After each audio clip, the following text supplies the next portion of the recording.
So, fantastic.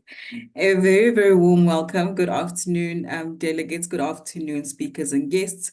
We truly, truly appreciate your presence. Welcome to day 3 of PAFA's Virtual Sustainability Week. For those that I have not met or do not know me, my name is Lebogang Sinne. I am the Director for Technical Excellence at PAFA, and it is my absolute pleasure to open today's session. First and foremost, I want to again express my deepest appreciation for all of you participating today, especially those who've been with us since Monday, the start of our Sustainability Week. Your continued engagement and dedication to this important conversations are truly inspiring and vital to our collective success. For those who are joining us for the first time, this is what you've missed out on. First, we started the week by exploring what an enabling ecosystem for sustainability reporting in Africa looked like, gaining valuable perspectives from early adopters of IFRS sustainability disclosure standards, as well as practical insights on how the accountancy profession can play an active role in sustainability. Yesterday, we delved into enhancing public sector accountability and transparency, examining how to integrate sustainability standards and practices for long-term impact in government financial resilience and service delivery. As we continue our journey to forging a sustainable future and exploring strategies and tools for accelerated implementation of sustainability standards in Africa, we turn our focus to a vital segment of our African economies, small and medium-sized practices, or SMPs, and small and medium-sized enterprises, or SMEs. Today, we delve into tailored approaches that can empower these organizations to become drivers of sustainability in their own right. I also want to take this moment to express our profound gratitude to the PAFA Advisory Group members who have not only supported us in delivering this week's event, but consistently support the Secretariat in actualizing the various PAFA strategic objectives.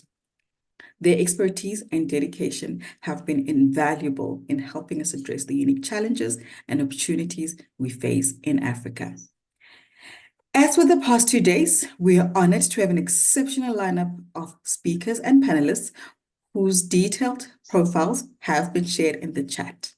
We thank each of you for your time and effort in making today possible and look forward to engaging discussions and practical insights that will help SMPs and SMEs navigate the sustainability landscape.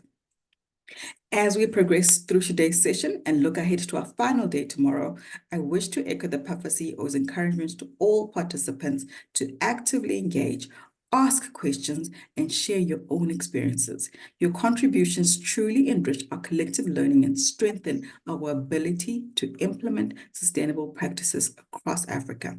I cannot underscore that enough. Thank you all for your commitment to this crucial cause. Let's make the most of today's session as we work together to forge a sustainable future for Africa.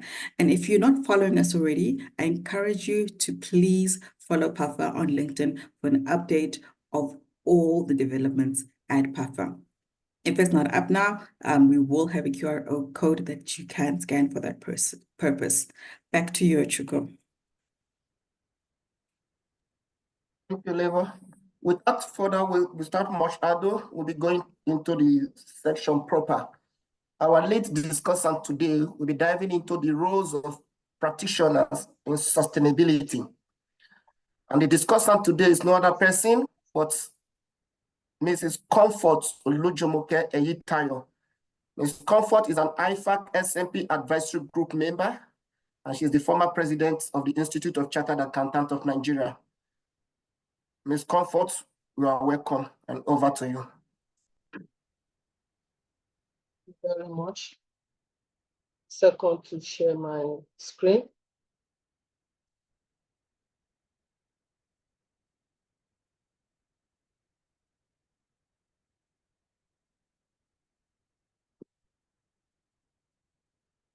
Okay. Hi, everyone.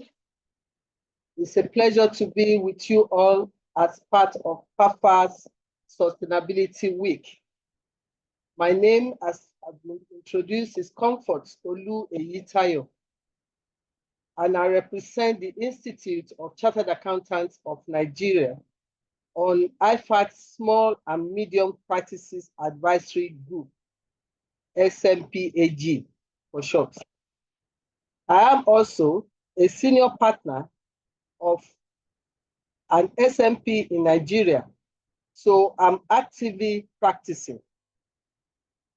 In this session, I will set the scene for what's happening in terms of sustainability and the opportunities as well as challenges this may create for SMEs and SMPs. After setting the scene on what is happening in this space, the session would cover developments in the assurance and ethics standards before looking at some of the challenges and opportunities created for SMPs and SMEs. We will also be examining a journey into sustainability through the eyes of the SMPAG and the output created by IFAC from sessions at our various meetings. At the very onset is worth highlighting that the sustainability space is receiving an unprecedented amount of attention for multiple reasons, and there are significant developments both globally and in different jurisdictions. Earlier this week, you heard more about ISSB, Global Sustainability Disclosure Standards, with the initial focus in Section 2 on climate-related disclosures, which will impact listed firms, but also create obligations for others in their supply chains or value chains, including SMEs, to produce information. The IAASB are working on finalizing its sustainability assurance standard. It's at 5,000 by September this year. And the IASBA, ISBA, are seeking to finalize their changes to the ethics code for sustainability by December. Initiatives elsewhere could also impact us.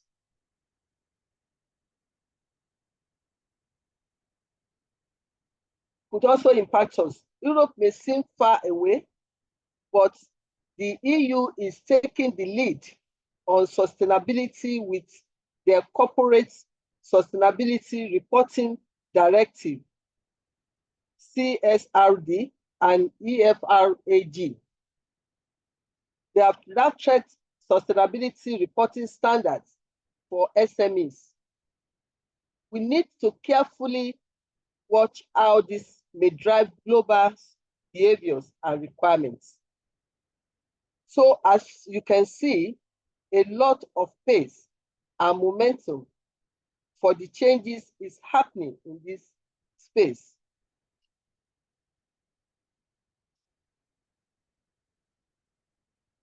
So sustainability assurance. Hi, Comfort. This is Alta. May I please ask you to go on slide slide mode and also to advance your slides, because we are still seeing your screen and the first slide on our side. And I'm happy to share the slides and advance them. This is the right slide. This is the right slide. I'm about taking the sustainability assurance. It's at 5,000.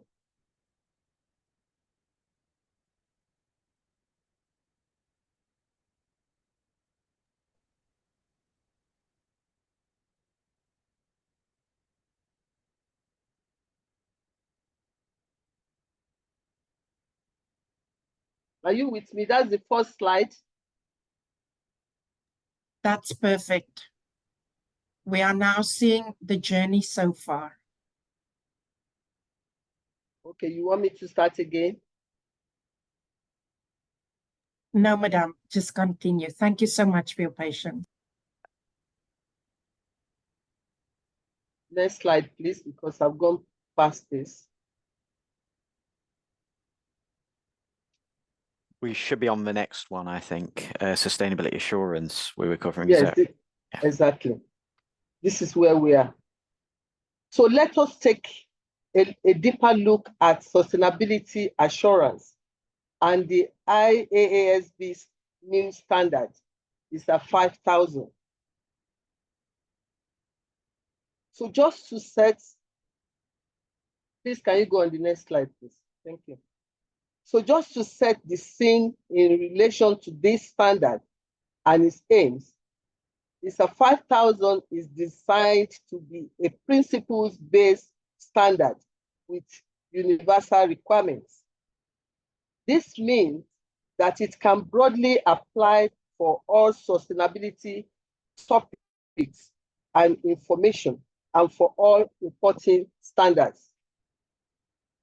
It is designed to be standalone, though relevant quality management and ethical requirements apply, which should read as the ISQM standards and the ISBA code for professional accountants as applicable. The standard covers two levels of assurance, that is reasonable and limited, and can be used both by professional accountants, that is PAs, and non-PAs that are carrying out sustainability assurance engagements.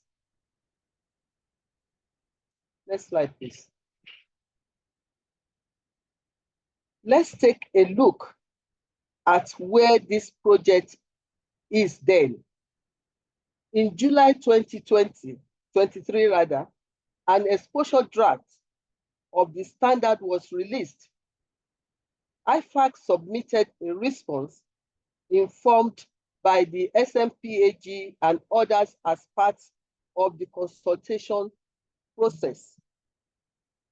IAASB have been working on revisions following the feedback received from this consultation process. They are looking to finalize the standard and approve in September. Thereafter, PIOB certification will be needed before this can be published. By the expected publishing date, some implementation guidance will also be prepared, which I will elaborate on later. Next slide, please.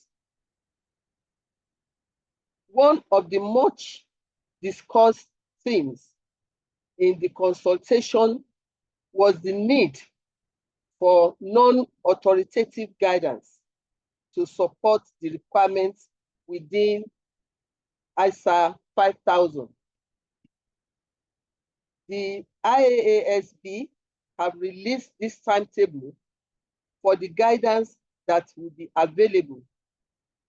Alongside the standard at the date of release, we will have the basis for conclusion, fact sheets, and implementation guidance. This will be followed by some guidance on scope and applicability and on the quality management, along with an updated frequently asked question, that is FAQ, at later date. Next slide, please. This gives us a summary of developments on the IAASB side. Now let's take a look at the ISBA code changes in relation to sustainability. Next slide. It is clear to see where sustainability reporting standards fit into the picture.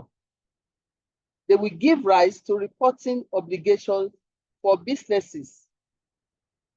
Where we have reported information people will rely on, we need high quality assurance to build trust and credibility in that information.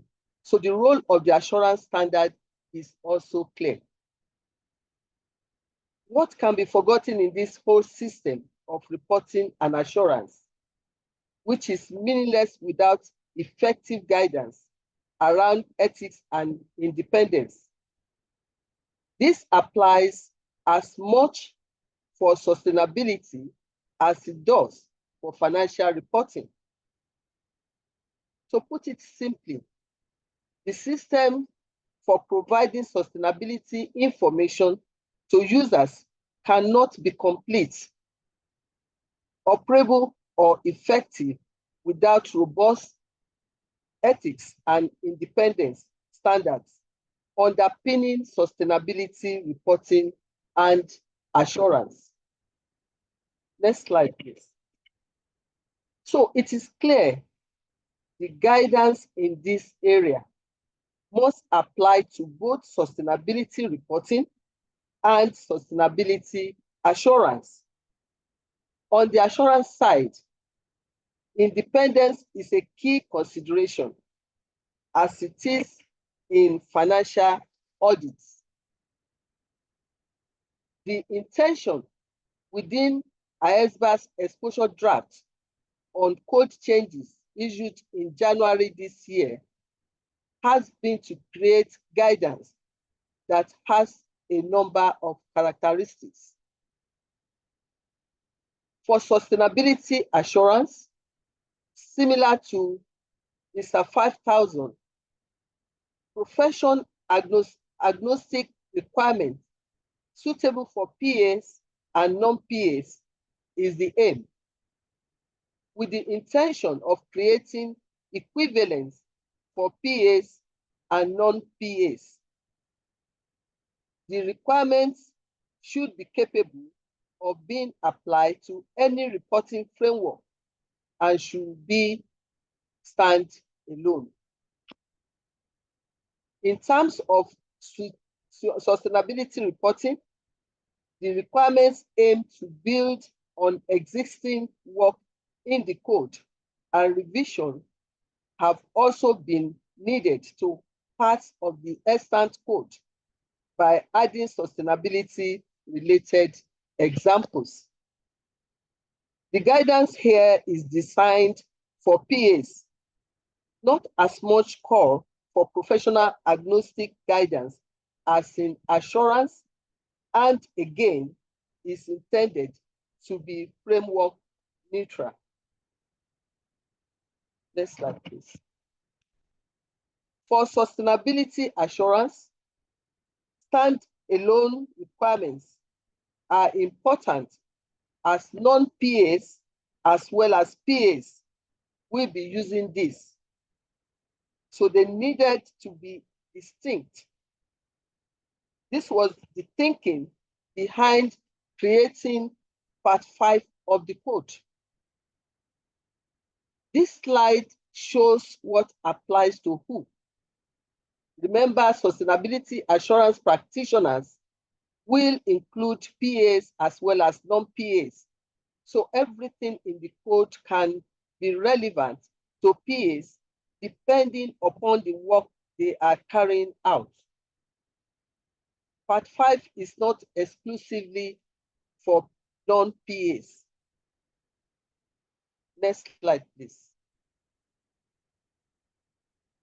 With the timings of the exposure draft being a little behind the IAASB, the IESBA project is running with a targeted approval date of December 2024, as opposed to September with the IAASB.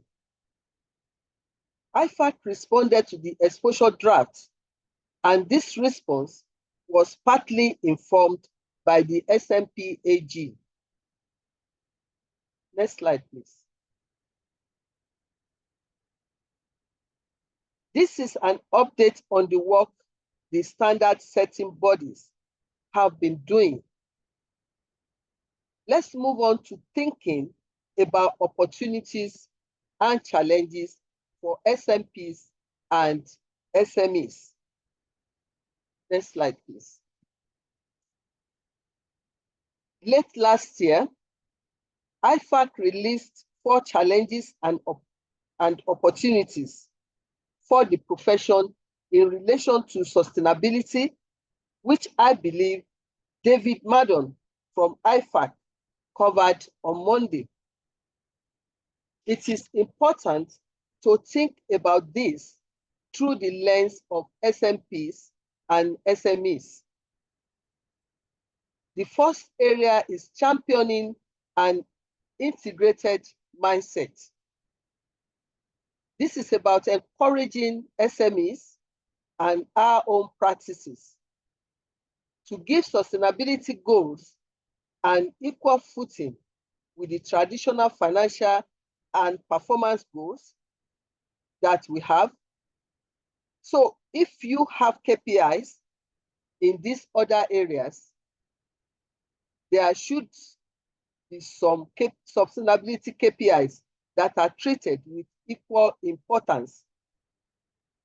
Strategy should also consider sustainability. For reporting, excuse me, and decision-making, sustainability information will not be limited to single teams in organizations, even in SMEs. So it is important to break down any walls that may prevent effective communication sharing in organizations. This second area about using sustainability reporting standards as a global baseline for reporting, while imposing mandatory reporting for SMEs would be a tough burden for them to bear, we must acknowledge gathering and reporting information will become the norm with requests from finance providers. As the value chain increases, it is essential that these requests are standardized as much as possible to help SMEs. So a global baseline is important in our world too. Next slide, please. As we briefly explored earlier, reporting ineffective without high quality assurance to build trust for the whole system to rely on effective ethics and independence. And as such, the developments at ISBA are important to SMEs and SMPs too. Openness and honesty in reporting sustainability information is in the public interest and will help all businesses and individuals understand more about who they are transacting with. The final area is the one where practitioners like us will have a huge role, and that is capacity building. We are in a place where greater awareness of what is to come in reporting and assurance needed.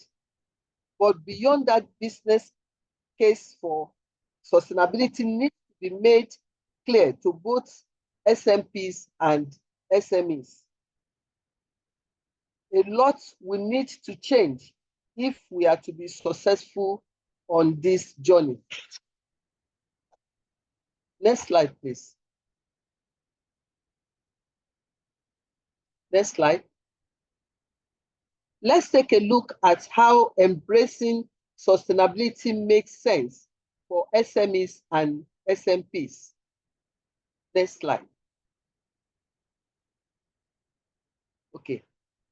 SMEs and SMPs already have a lot to contend with So it is essential to make the case for why they should make improvements in sustainability.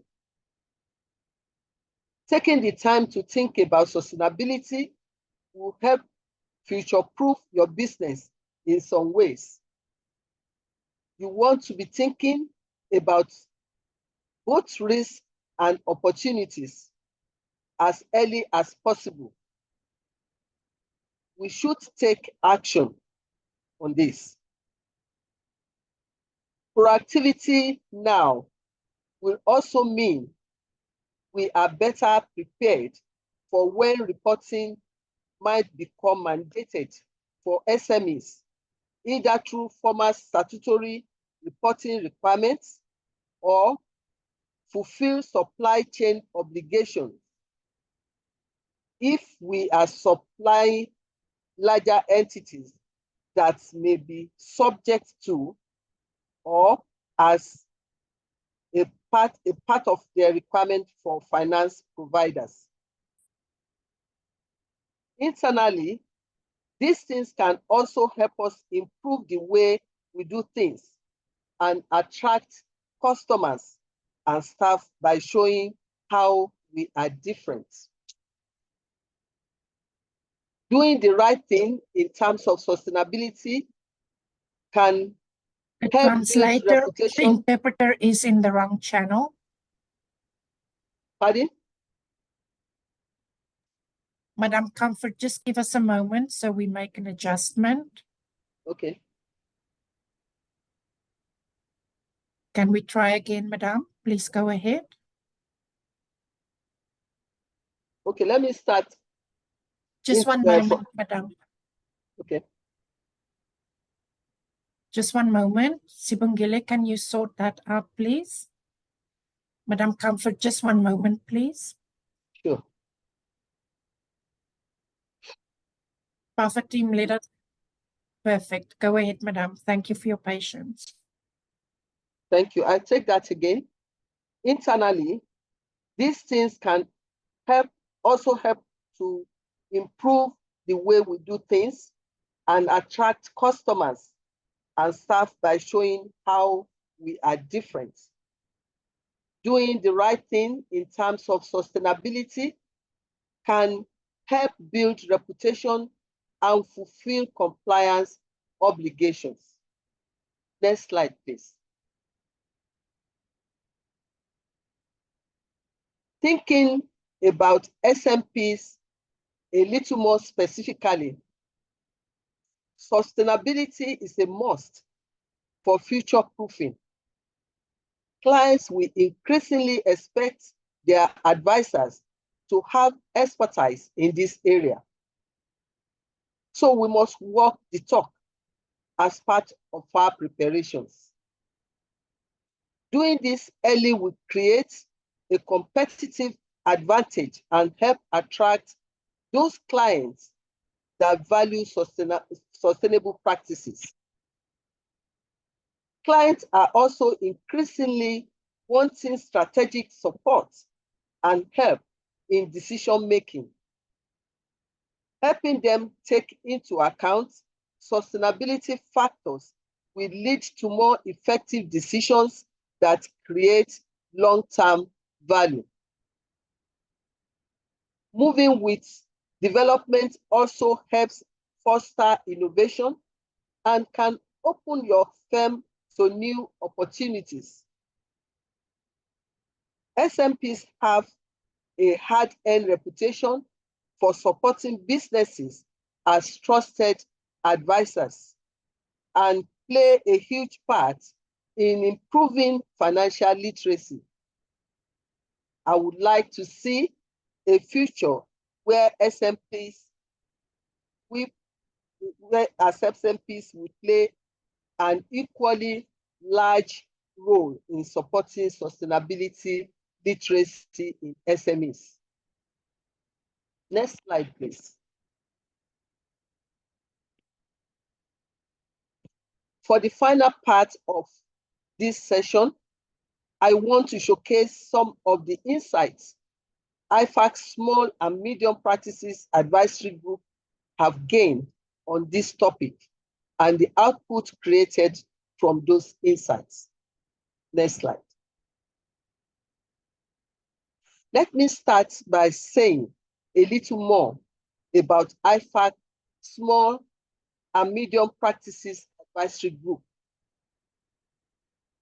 This group represents SMPs delivering insights and addressing the trends and issues impacting SMPs and, where applicable, small and medium-sized entities, that is SMEs. Membership is primarily comprised of representatives from SMPs, and it currently has 19 members and 15 technical advisors, which includes staff from respective IFAC member organizations. This currently represents 20 countries around the world. Next slide, please.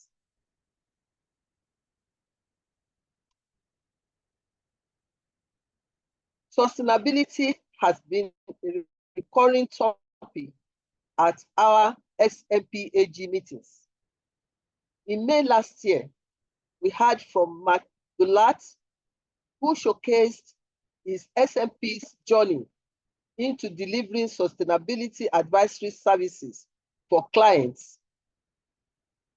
There were some really interesting insights on preparing clients for their sustainability journey and a 5-step approach to help them on their way. A former chair of the SMPAG, Giancarlo Attolini, shared how his SMP had transitioned to become a B corporation in our January meeting this year. What really got me about this session was many simple steps we can all be taking to get moving towards sustainable practices. Most recently, we heard from Julian Casegrin, whose firm have worked alongside SMPs to support delivery of sustainability services to clients. I personally find this session really emphasizing just how important measurement is to making the right decision in this area. Next slide, please. We also have some SMPs/SME specific material on the IFAC Knowledge Gateway, and this is sure to increase in future. For United Nations MSME Day this year, Christopher Arnold and Hapan Singh, both IFAC staff who support SMPAG, wrote an article exploring IFAC's 4 challenges and opportunities, which I discussed for SMPs and SMEs earlier in this session. Hina Usmani, a technical advisor to the SMPAG, has also drafted an article that showcases how sustainable practices have benefited SMEs in her jurisdiction. Next slide, please. Sustainability is an important issue for the accountancy profession, but also the important issue for the society over the long run. This is a journey for many small businesses and indeed SMPs, but one I believe has significant opportunities and one I think is critical in order for us to constantly evolve as a profession.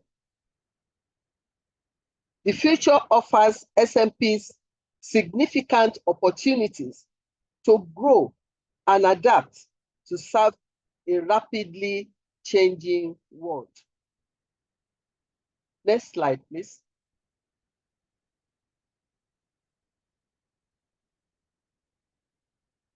IFAC will continue to provide more resources and guidance. If you are not already familiar with the IFAC Knowledge Gateway, please take a look. We also have a new innovative practitioners podcast. I would really recommend you to look at IFAC's dedicated webpage on practice transformation, and that is www.ifac.org/practice transformation. Ladies and gentlemen, this brings to a close my presentation. Many thanks for your time today. Yeah, thank you very much for a wonderful presentation. Please, dear participants, kindly make use of the Q&A, send in your questions, and I can assure you answers will be provided as soon as possible. So we'll be waiting for you to receive your questions, and your questions will be attended to. But while we await your questions, I would like to introduce the panel, the moderator for the next section, which is Mr. Yan.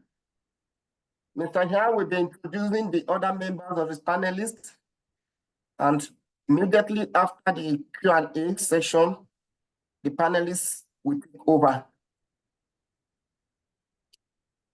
From the chat so far, we've not received any question, no question pending to yet have attended to. So I encourage you participants to please send in your questions.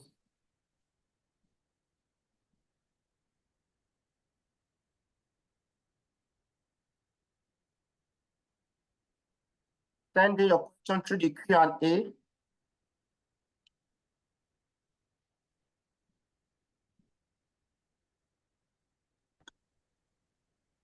We did have one question on the Q&A that I responded to in text. So feel free if there's any follow-up or anything people want to ask on that. Okay. Yeah, Mr. Harper, please can you explain further so benefit of others while we are still waiting for more questions? Yeah, so we had a question on the Q&A about sustainability KPIs. I mean, organizations, they create key performance indicators. Normally, we create those around things like profit, around things like managing our operations. The point here is about broadening that and making sure we include sustainability related things in our KPIs. So if we think about sustainability through the lens of environmental, social, and governance factors, are we looking at indicators around carbon emissions for environment, possibly? Are we looking around things like staff satisfaction for social?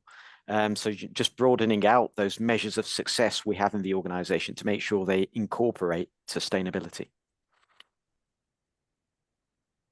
Thank you.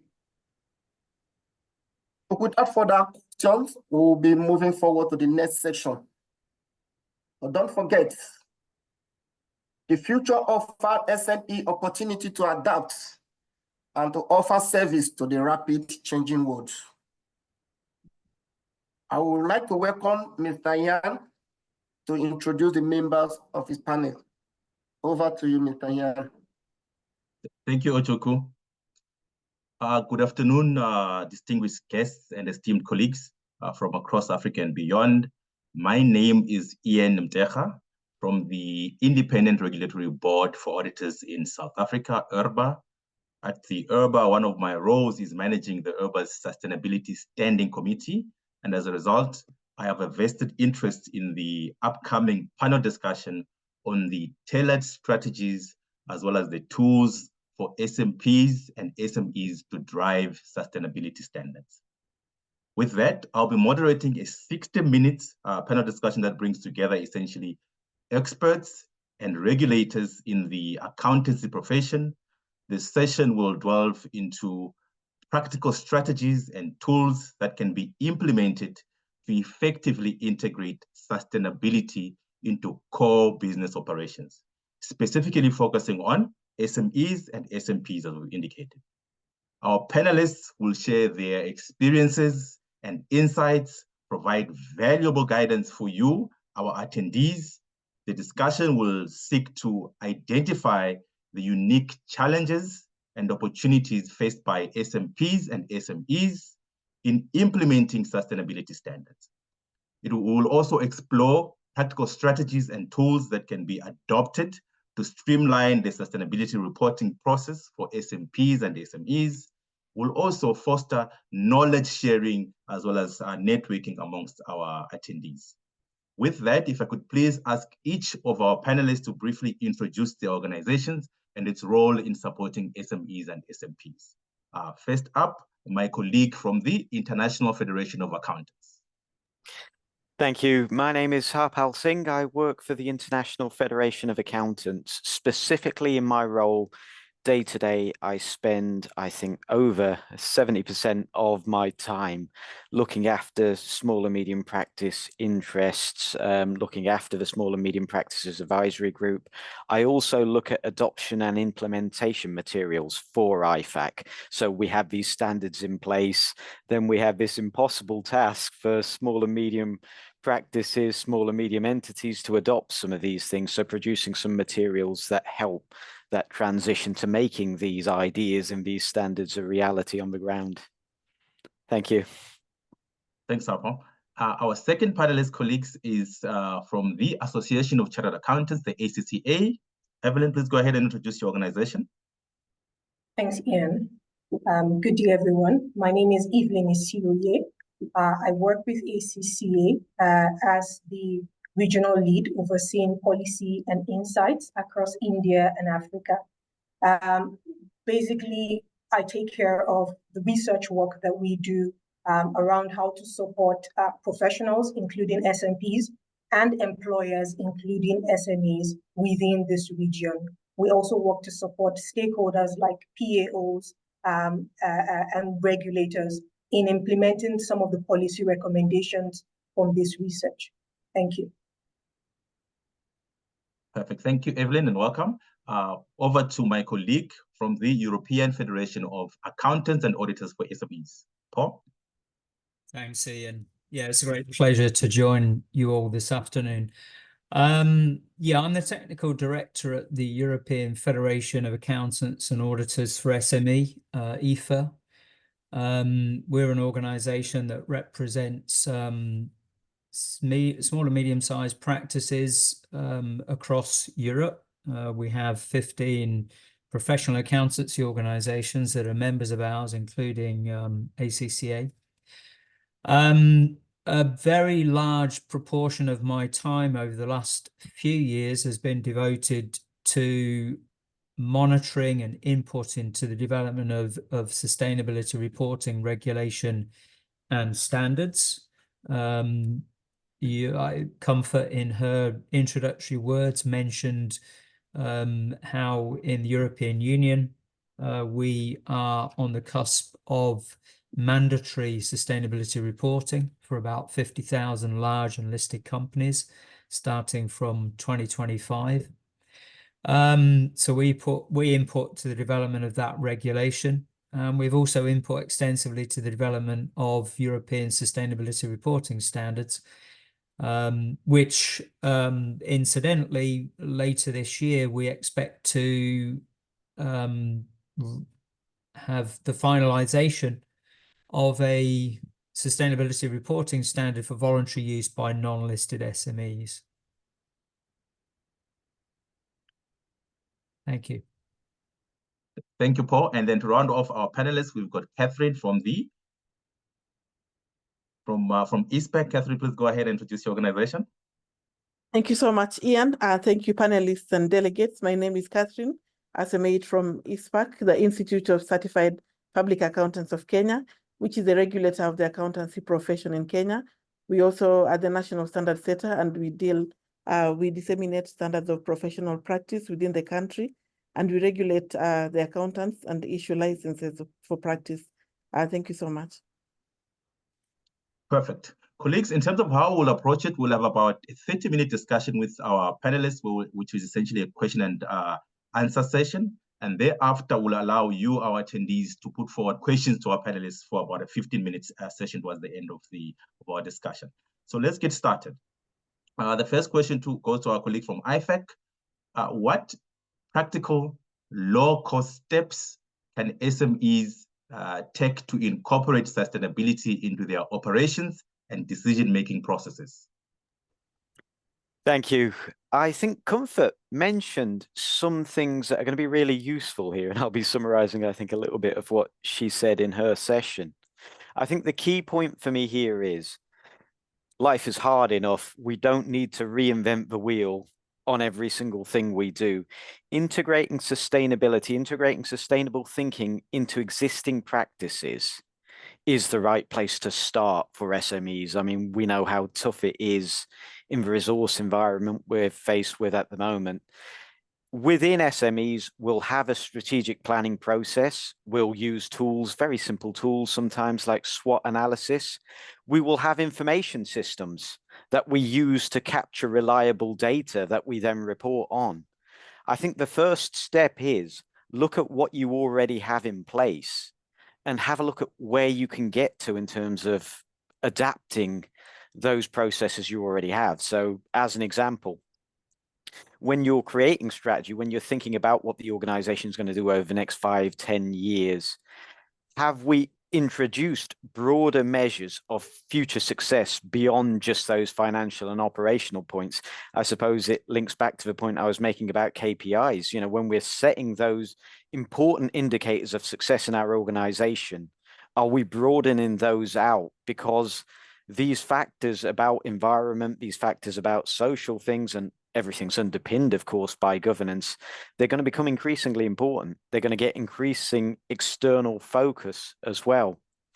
So we need to bring in opportunities and threats about sustainability into strategy. If I think about what good looks like at SMEs, a good SME will be one that's already investing in improving information flows between finance departments and operational teams out there. Why do they do that? Because that's absolutely essential to providing operational teams the best information possible to make decisions. That's going to grow with the growth of sustainability. Finance departments in SMEs, they might be tasked with collating information about sustainability for reporting for other purposes. They're not going to be producing that information. We need that relationship between finance departments and between these operational departments to be as strong as possible so information flows freely. Linking back to those IFAC's 4 challenges that Comfort covered in her session, creating an integrated mindset, I guess, sums up everything that I'm saying here. I mean, away from the strategic process, we know this is going to be a challenge for SMEs, but I think there is a great opportunity for SMPs to support in this place. IFAC have produced 2 publications. I think I'll try sharing them in the chat. So one is Sustainability Information for Small Businesses. This highlights what some of those opportunities for practitioners might be. Hopefully, if I post the links here, people will be able to access them. And the second is aimed as much at SMEs as it is for SMPs. This is the IFAC Small Business Sustainability Checklist. This is a diagnostic tool that SMEs can go through, or SMEs can support SMEs to go through, which just gets you thinking about some of the things that you can change in relation to environmental, social, and governance factors. Within that checklist are some ideas for small steps you can begin to take as an SME in relation to bringing sustainability into your operations. Thank you. Thanks, Harper. As our colleagues take in all that information that you've shared with us, my next question then goes to my colleague from the ACCA, Evelyn, and goes as follows. Evelyn, the ACCA's research outlines an 8-stage sustainability reporting cycle for SMEs. Could you please walk us through the key considerations for accountants particularly those in small and medium practices looking to enhance their capacity to support SME clients through stages of the reporting cycle? Thanks. Thanks, Ian. Just as I mentioned earlier, aside to qualification, research is something that ACCA invests in heavily. And on the back of that, we developed this guide for SMEs in adopting sustainability reporting. And without going through the 8 stages, even though it sort of walks you through, whether as an SMP or as an SME, through the point of allocating responsibility, to establishing the reporting landscape, to defining what is material, and to collecting and reporting on that data, all the way to verifying. But across these 8 stages, there are 4 major considerations that professional accountants supporting SMEs need to think through in considering how to best support SMEs. And the first one is really around process considerations. And this is where SMEs think through their capacity to help SMEs evaluate their existing reporting frameworks and see where there's need for improvement to ensure that they are better able to connect financial and non-financial disclosures. It's also the stage where they get to help them think through their corporate governance processes, think through their people processes, and help them clearly define responsibilities for sustainability reporting. The second consideration is around reporting requirements. And this is where SMPs must thoroughly understand how to evaluate the reporting landscape and help SMEs prioritize the relevant frameworks that they need to be reporting on, to ensure that they're not spending undue effort or cost, in reporting on sustainability information. And the third consideration is around sustainability-related risk and opportunities.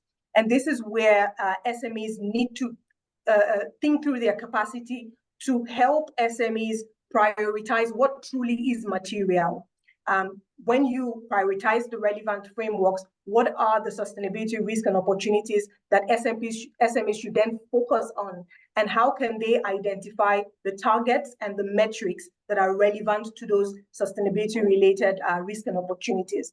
And last but not the least is the data requirements. And this is really critical because this is where SMEs must think through their capacity to identify, to measure, to analyze, and to report on relevant data information. And this is where they really need to think through the ability to maximize people through collaboration and technology across the entire process in ensuring that these are maximized as enablers, and once again, that they help SMEs minimize cost and effort put into the process. Thank you. Thanks, Evelyn. My next question then will go to our colleague from the European Federation of Accountants and Auditors for SMEs, Paul.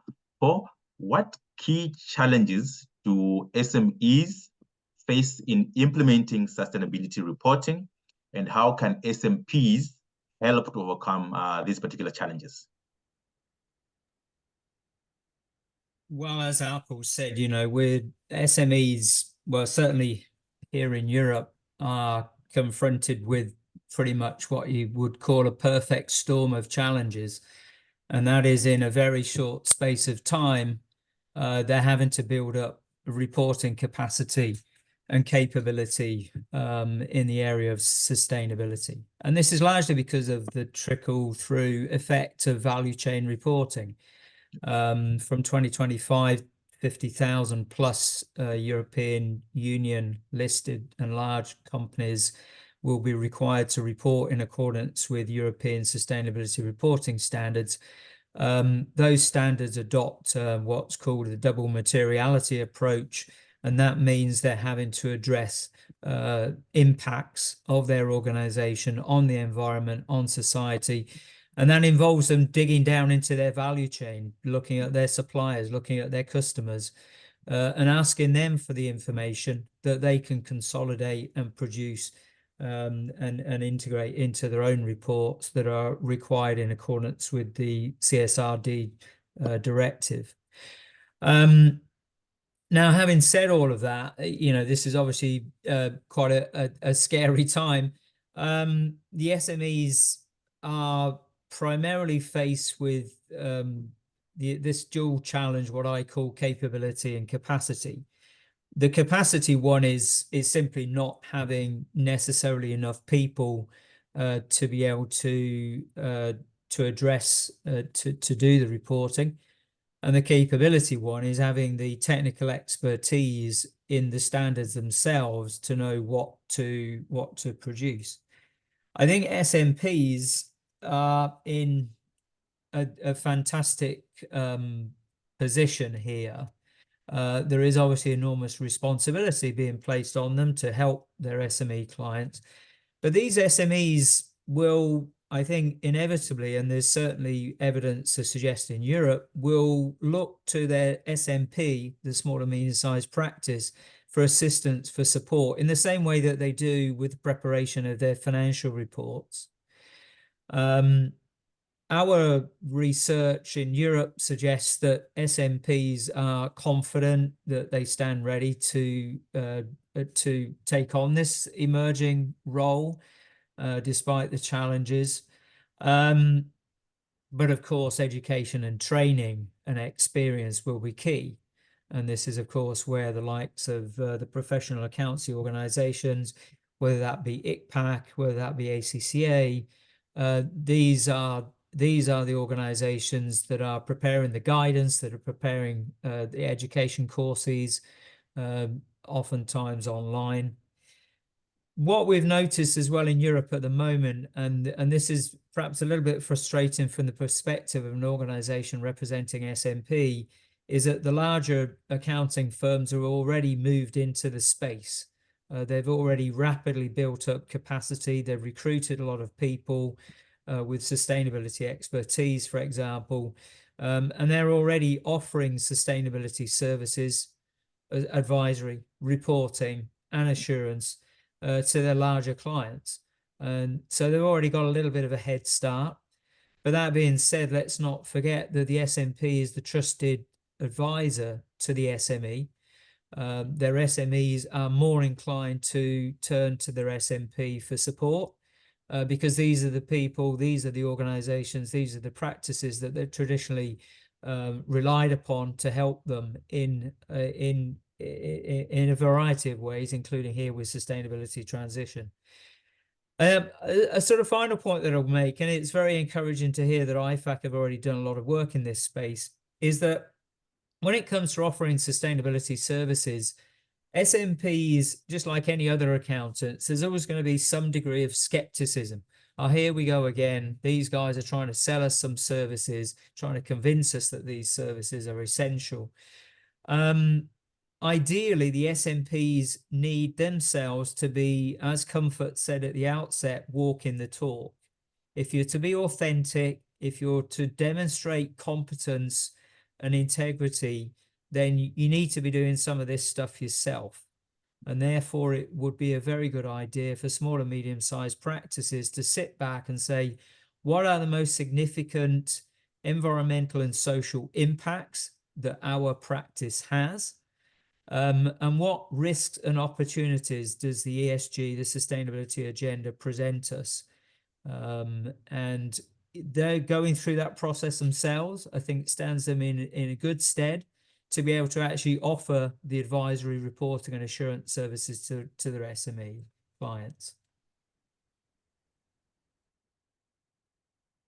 Thank you, Paul. So that first question focused on the SMEs, the small and medium enterprises.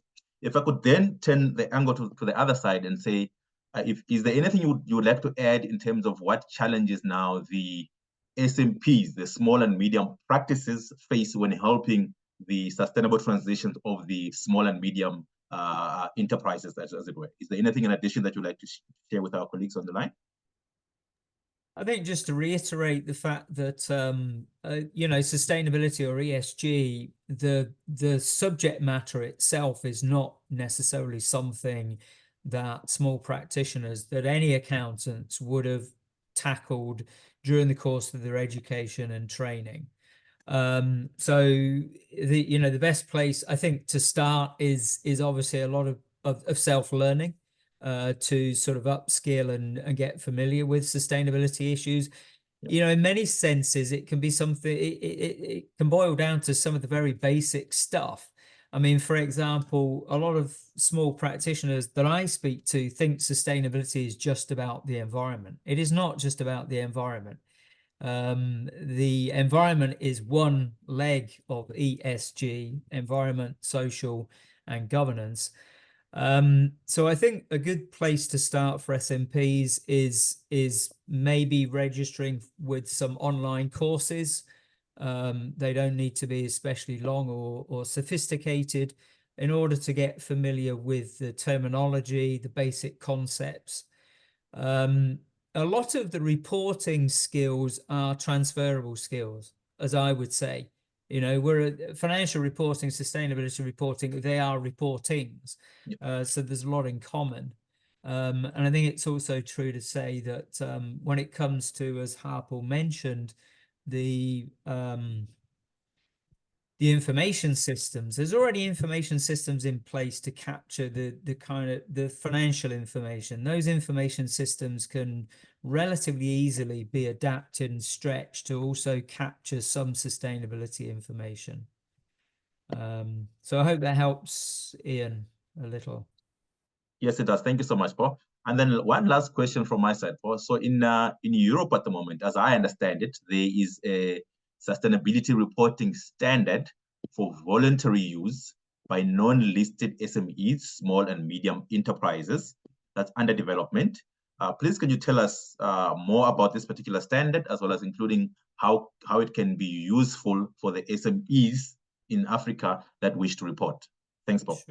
Sure, Ian. I mean, EFA has been lobbying actually for some time for there to be a standard that can be used by the really small SMEs, the non-listed SMEs, that are never likely to be required to report except for responding to value chain information requests or requests from banks for information on sustainability.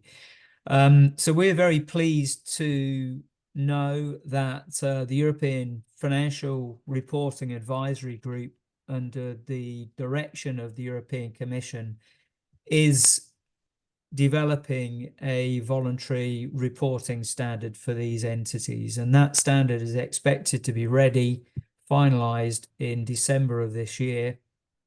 The standard is a simple, scalable standard. I mean, I think in terms of total length, you're talking about something in the 30 to 50 page range, of which there's a lot of guidance stashed away in the appendices. The standard is intended to kind of do two things.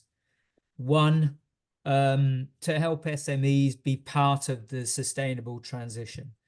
So SMEs want to improve their own sustainability performance. This standard will help them do that by giving them an indication of the good, the bad, and the ugly. What are they doing well? What are they doing less well? But it's also intended to simplify, rationalize the process of responding to requests from larger companies in their value chain and banks. At the moment, banks and many larger companies who are required to report sustainability information are turning to non-listed SMEs and sending them checklists and questionnaires and the like. And there's multiple questionnaires of very different shapes and sizes. The idea behind the VSME is that it will provide the basis for a package of information that can tick all the boxes, that can satisfy all the banks and all of the value chain participants in one go. So you only have to respond, in effect, rather than responding to multiple questionnaires, you will simply produce one report. I think where this is useful for Africa is, as again, I like to quote Harpal, there's no need to reinvent the wheel. Here is a standard that is for voluntary use by SMPs, by SMEs, by regulators, by standard setters globally. This is a public good that will be put up on the IFRAG website, free for anybody to use or adapt or modify to suit their own circumstances. So I think there is a great opportunity here for the African profession to take this standard and see whether or not it might be deployed in the African region. It will prove, I think, especially useful for African SMEs that are selling and supplying into the European Union market. Because the European Union market, increasingly, the companies that are obligated to report will be looking at all of their suppliers, irrespective of whether they're domiciled in Europe or whether they're in Africa or in Asia, and they're going to be asking for certain information about their sustainability performance. And I think this VSME might provide the basis for that. So I'm very excited by this standard. I think it's a great opportunity for Africa perhaps to leverage off it and not have to produce something of its own from first principles. And I think as we witness Europe using this standard, in effect, Europe becomes the canary in the mine shaft, if you like. European Union is the first one to try all this stuff out. And the African profession can sit back and say, well, okay, what can we learn from this? Let's avoid the mistakes and let's leverage some important lessons. Fantastic. Some great insights there. Thank you so much, Paul. And then on to our last panelist colleagues from the Institute of Certified Public Accountants of Kenya, Catherine. Catherine, how can SMEs, small medium enterprises, and SMPs, small medium practices, collaborate within their industries or value chains to share sustainability-related resources and knowledge? Thank you so much, Ian. And indeed, building on to what Mr. Thompson has said, I think we'll be looking out to what will be published by IFRAG, because that will be very helpful as well in our jurisdiction. Currently, we are facing a bit of a challenge in terms of disseminating the standards and also looking for what would be relevant for SMEs that are unlisted. So in terms of collaboration and sharing information, the main thing first is just starting small, because currently, as we know, sustainability reporting is fairly new, especially for SMEs. And again, there is that issue of looking at the bottom line and also what is very critical and prioritization. So basically starting small, it is crucial for SMEs to embed sustainability into business strategies and to gradually over time to avoid burnout and to avoid having many fragmented policies and fragmented innovations coming up from each and every new standard that has been coming up and each and every guidance. So it is good to embed this into the business strategy so that then it doesn't be seen, it's not seen as a cost, another cost factor. The other issue is basically implementing a lot of resource sharing, whereby SMEs can collaborate by establishing networks or forums where they can share sustainability-related resources, including best practices, practical guidance, tools, and case studies. So this can be done in different forums, including joint training programs, whereby the SMPs can organize forums where SMEs can come in and participate in sessions which are focused on sustainability standards to enhance knowledge sharing. What we've seen is that SMPs are leading these initiatives and leveraging on their expertise to educate SMEs on compliance and best practices within sustainability reporting. So when we were rolling out the IFRS S1 and S2, specifically, we've seen that SMPs have come out quite strongly within our jurisdiction as well to share this information in a way that is easily understandable, especially to the SMEs. Then on the other front is also industry partnerships, where it is good for SMPs and SMEs to encourage partnerships within specific industries, working across the value chain, so that this fosters collaboration on sustainability initiatives. For example, SMEs in the same supply chain can work together to implement shared sustainability goals, benefiting from collective resources and knowledge. So this is very key for where SMPs and SMEs can come together and work across the industry. We can also look at mentorship programs between SMPs and SMEs, whereby establishing mentorship programs will be very key for SMPs to guide SMEs in developing and implementing sustainability strategies, which can be very effective. And this relationship can help the SMEs to better understand sustainability requirements and integrate them into their operations. So this works very well because the SMPs have come out quite strongly. Currently in Kenya, we regulate, we introduced a license category where a licensing of advisory consultants. This came about when we expanded the definition of accountancy, and the SMPs have been licensed, and they are coming out very strongly in development of strategies and other advisory material to guide the SMEs. Thank you so much, Ian. Fantastic, Catherine. Thanks for sharing those insights from Kenya. And then as a follow-up question from my side, what specific initiatives or programs has ISPEC implemented to support the small and medium practices in Kenya as they prepare to assist their SME clients with sustainability matters? Okay, thank you so much. So specifically what we have done is, first of all, the capacity building, where we have been able to participate in quite a lot of capacity building in form of trainings and workshops, where we've implemented various training programs aimed at enhancing the capacity of SMPs to assist the SME clients. And these workshops have focused on sustainability standards, financial reporting compliance, as well as strategies, just integrating the sustainability reporting into the different strategies. We've done this in different formats, including certification courses, as well as the classroom learning models.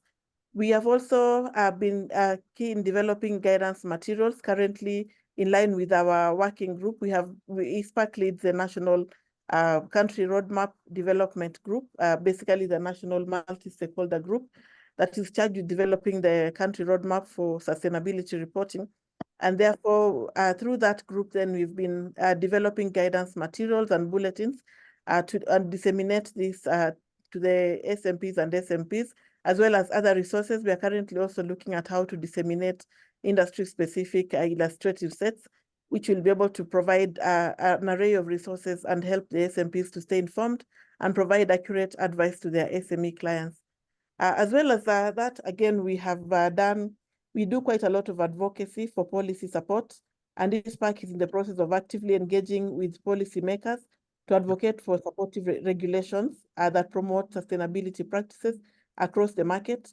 We have been involved in responding to other consultation papers that have been developed within the country, especially in green finance, basically from a policy level, and through influencing policy, ISPAC helps to create an environment that is conducive to business practices within the country.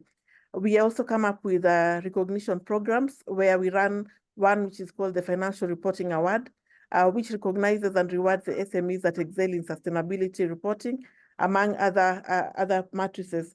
So such recognitions have helped to motivate the SMEs to adopt similar practices and seek guidance from the SMPs. So these are the main areas that we have been involved in. But again, over and above this, we work very closely with other PAOs in other jurisdictions and other regulators as well across the country. Thank you. Thank you so much, Catherine. Looks like there's fantastic progress being made in Kenya around the sustainability issues. If I could just check with Ochoko, please, are there questions as we head towards the end of our moderated question and answer session? Are there questions coming up in the chats at this point in time? Yes, there are several questions on the chat box under the Q&A section. That's perfect. Would you like to take them now? No, not now. We'll get to them in a bit. Let's just conclude the moderated question and answer session. All right, colleagues, then let me revert back to Harpo, who was our first panelist to go from IFAC. Harpo, from your end, how can SMEs leverage sustainability reporting to gain competitive advantages and access better financing opportunities? Yeah, I think this is a really interesting question. We've talked, Paul mentioned this growth of reporting, both through value chain requirements and what we're going to get from finance providers, this is going to become a reality regardless of whether it's mandated or not. It will become mandated in kind, I think, through requests from finance providers and value chain. If we think about competitive advantage, right now out there are finance providers offering instruments where if you accept some sustainability criteria, the amount of interest you pay will change, will improve based on how much sustainability focus you adopt in your business. There are instruments out there, that's how they work at the moment. In some jurisdictions, these are available.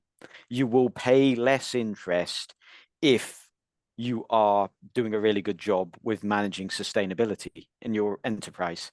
So at a headline, right, that's great, but it only affects a small number of instruments. But let's just think about the underlying logic of this, because finance providers are not people who are known for following their heart as opposed to their head. Let's just think about the underlying logic of this. The underlying logic of this is finance providers are recognizing that a business that engages in sustainable thought, that engages in sustainable practices, is a lower risk business than one that isn't. I think that's the important point that we need to take forward, because ultimately this is more of a question of sustaining yourself, sustaining a long-term future, rather than it is of competitive advantage. I can see if finance providers are already making that case, that if there is a business that's caring about its employees, that's caring about its impact on the environment, the perception it's going to have on its customers.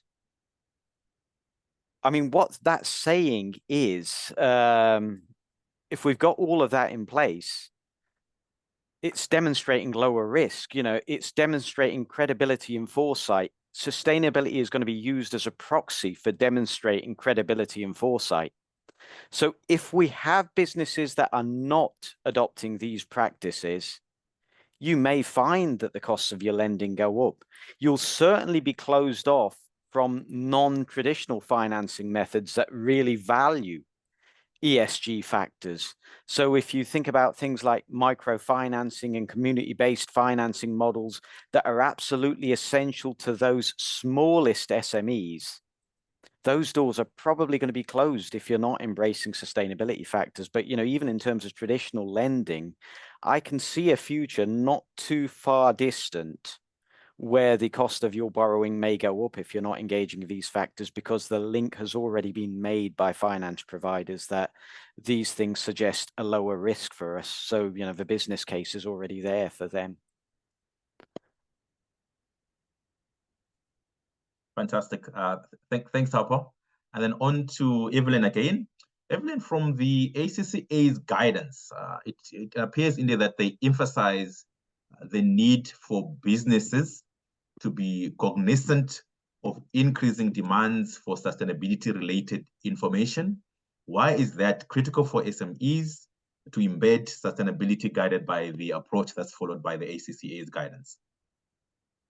Thanks, Ian. And, you know, I'll just build on what Harper said, because this question is critical for a region like ours, where, you know, there's extensive argument about how the social issues might weigh more than environmental or even governance issues for businesses in Africa. And so this question becomes a question of justification. You know, what is the business case for SMEs in adopting sustainability reporting? So in addition to the point that Harper has made around access to sustainable finance, three other major reasons why SMEs should adopt this using this guide or whatever guide they find is one around operational efficiency. You know, from whether you're reporting on sustainability related information because you're part of, you know, a value chain of a larger organization or not, you experience operational efficiency from the business model innovations or even your enhanced strategy You're able to allocate resources better. You're able to just increase or reduce wastage in your operations by virtue of reporting on sustainability related information. So that's one big win for SMEs. And this is about ensuring or even positioning themselves for better competitive advantage, when they do report on sustainability reporting. The other point is around governance and people improvements. And I mentioned earlier that SMPs strongly support SMEs or need to strongly support SMEs in reviewing their corporate governance, their people processes. And what this does is it helps businesses improve transparency, communication. You review your policies and you have better work culture emanating from that. And what this does is it improves your level of compliance and gives you access to the next generation of sustainability conscious customers and even talent for SMEs. And the third aspect is around risk management optimization. For you to report on sustainability related information, you're forced to think about what future risks are coming your way. And so in just having that forward-looking approach at risk, it also exposes you to think about what are the forward-looking opportunities I'm exposed to. And a combination of all of these things is what then culminates in you accessing the sustainable finance opportunities that Harper was referencing earlier. Thank you. Fantastic. Thank you so much, Evelyn. Thank you to all our panelists. Ochoko, I think we had an opportunity where we can take some questions from the audience, please. I'm sure the audience have been waiting patiently to put forward some questions to our panelists. In terms of how we'll do it, if you could please indicate which panelist must respond to the question before stating the question. Alternatively, if it's an open question, i.e. any of the panelists can respond to it, then we'll allow the panelists to just raise their hand to take on the question, please. Thank you, Ochoko. Thank you so much, Ian. Most of the questions posted here, they are not particular to any panelist. They are just general. So I hope the panelists will respond to it based on their knowledge and expertise.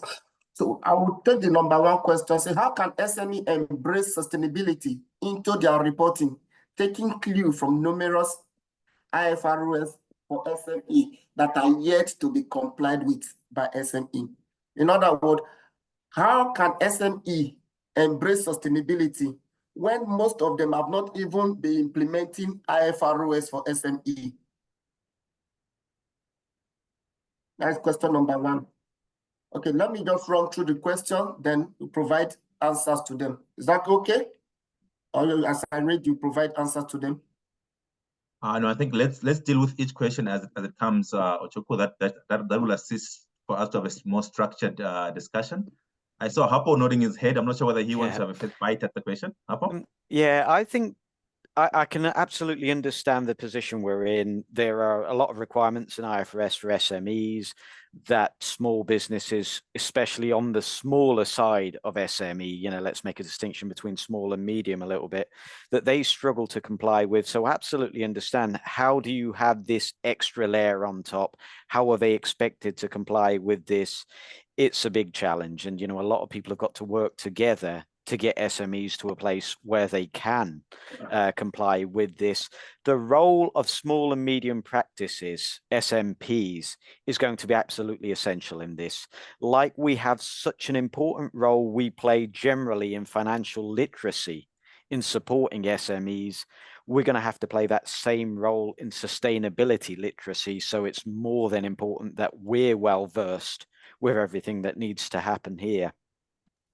There is going to be a compulsion here, is the key thing that we need to remember. Businesses are going to ask for information. The businesses that you transact with, the businesses that you supply are going to ask for information.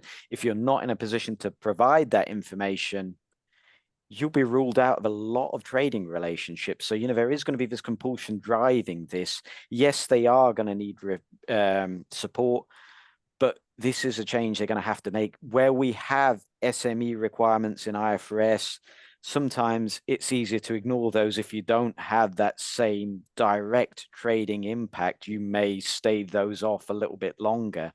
I don't think we're going to be in that situation where we're going to be able to do that for long as this system develops and, you know, those theoretically mandated requirements continue to grow.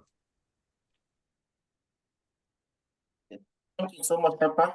The second question here is, what incentive can be given by the government to SME to adopt sustainability reporting?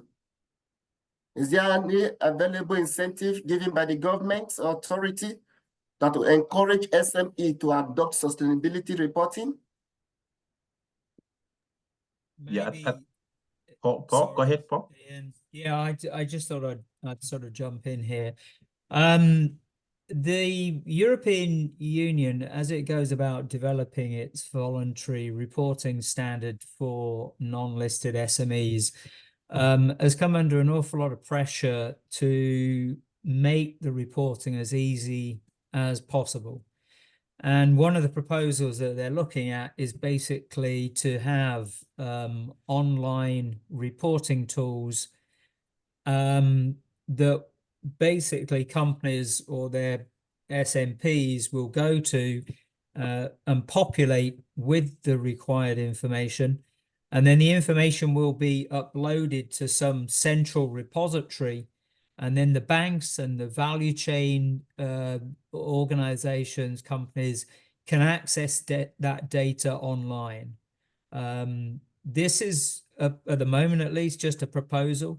But it is quite an interesting proposal from the perspective of the millions of non-listed SMEs, because it does offer the possibility for them to report relatively inexpensively. I think the other thing is, in terms of incentives, IFA, we are keen to see various not just tools to facilitate, but incentives. Those incentives could be fiscal incentives. Now, so for example, if as maybe it could be just small grants that are provided to the SME to help them with the expense of the reporting, of the sustainability reporting. It's a little bit of a sensitive issue, as you can imagine, because some might say, well, this ends up in the back pocket of accountants at the end of the day. So, you know, it has to be drafted, implemented, executed in a way that delivers maximum benefit to the SME and makes it easier for them to report. Thank you. We'll be taking a question from the French section. And the question is, SME are faced with considerable challenges in terms of how to gather, integrate, and harmonize the diversity of data sources, both internal and external.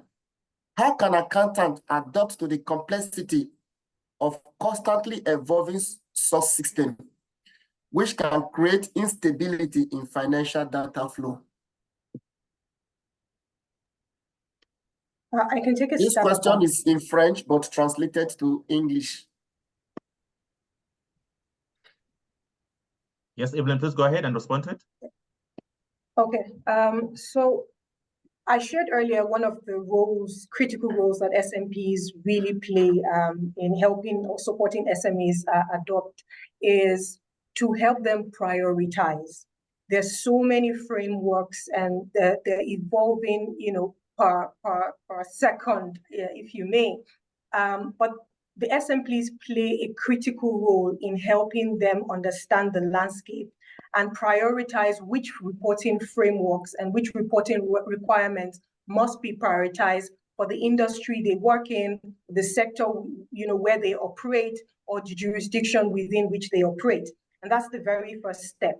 Now, building on that, the SMPs then help them to leverage both internal and external collaboration in gathering, analyzing, and reporting on the relevant data, emphasis on relevant, Now, for the internal collaboration, one of the critical things that must be done at the very first stage is carrying out some form of responsibility assessment, where you use what we typically will call the RESI metrics to clearly define who's responsible for reporting on what, who's accountable, who needs to be consulted throughout the process, who needs to be informed. Now, in doing that, what you create is an internal ecosystem of collaborators where each department feeds into each other and works together to harmonize the data sources within the organization. Then externally, they also help SMEs to collaborate with industry experts, regulators, chambers of commerce, businesses within the same industry or within the same line of business to leverage existing data sources that they don't need to duplicate effort in gathering. And so regulators have some of these information on ground that are currently in use, and SMPs have a role to support SMEs in gathering those. So the SMPs play a critical role in first prioritizing and then in leveraging collaboration both internally and externally to source for these data. Thank you. Thank you so much, Evelyn. We'll be taking the last question for this section. And the question is there any sustainability reporting template that is available for SME to fast-track their upscaling, especially in the African context? So the question is open to all the participants, so anyone can take it up. Have there been any developed templates that SMP can use to fast-track their upscaling in respect to sustainability reporting by SME? Hi, Ochuko, if I may jump in again. I responded to a similar question and I did share a link there.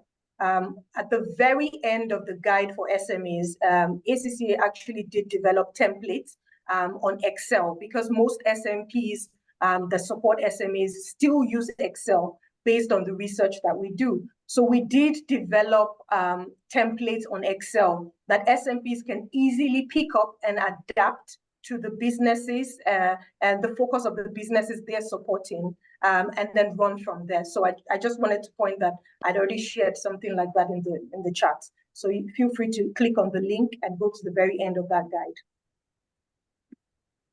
Thank you so much, Mr. Yen and the panelists. This is a very educative and insightful section, and we believe all the participants, you have a full load of your diary full with jottings. Thank you so much, our panelists and our moderator. We're going to the next section. Okay, there's a hands up, Mr. Harper.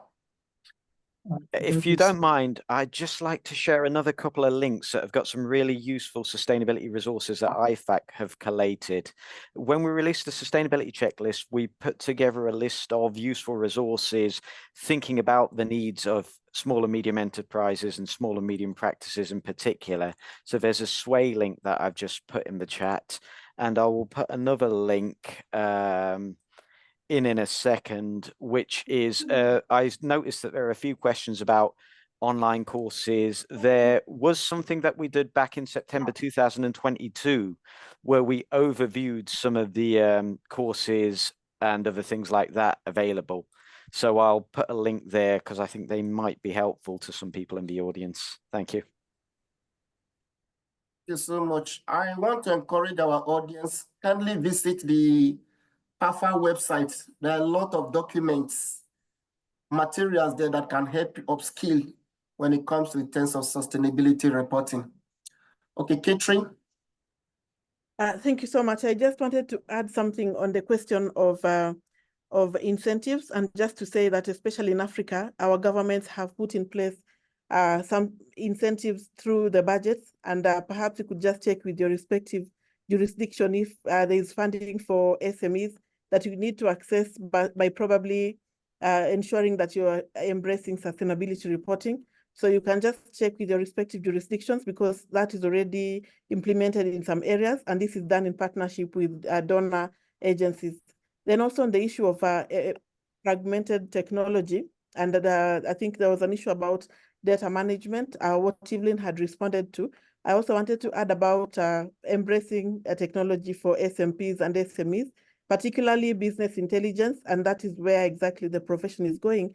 So what is highly encouraged is that even if you have fragmented and you've prioritized and actually seen that you're having an issue managing the data for the clients who you're advising, as well as for your own entity, it's encouraged that we try and see how to move on to the business intelligence tools that are then going to make our dashboards easier in terms of reporting. Thank you.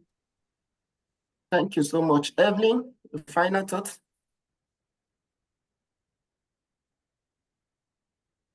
Mr. Thompson? Okay, thank you. Can you hear me now? Yes. Okay.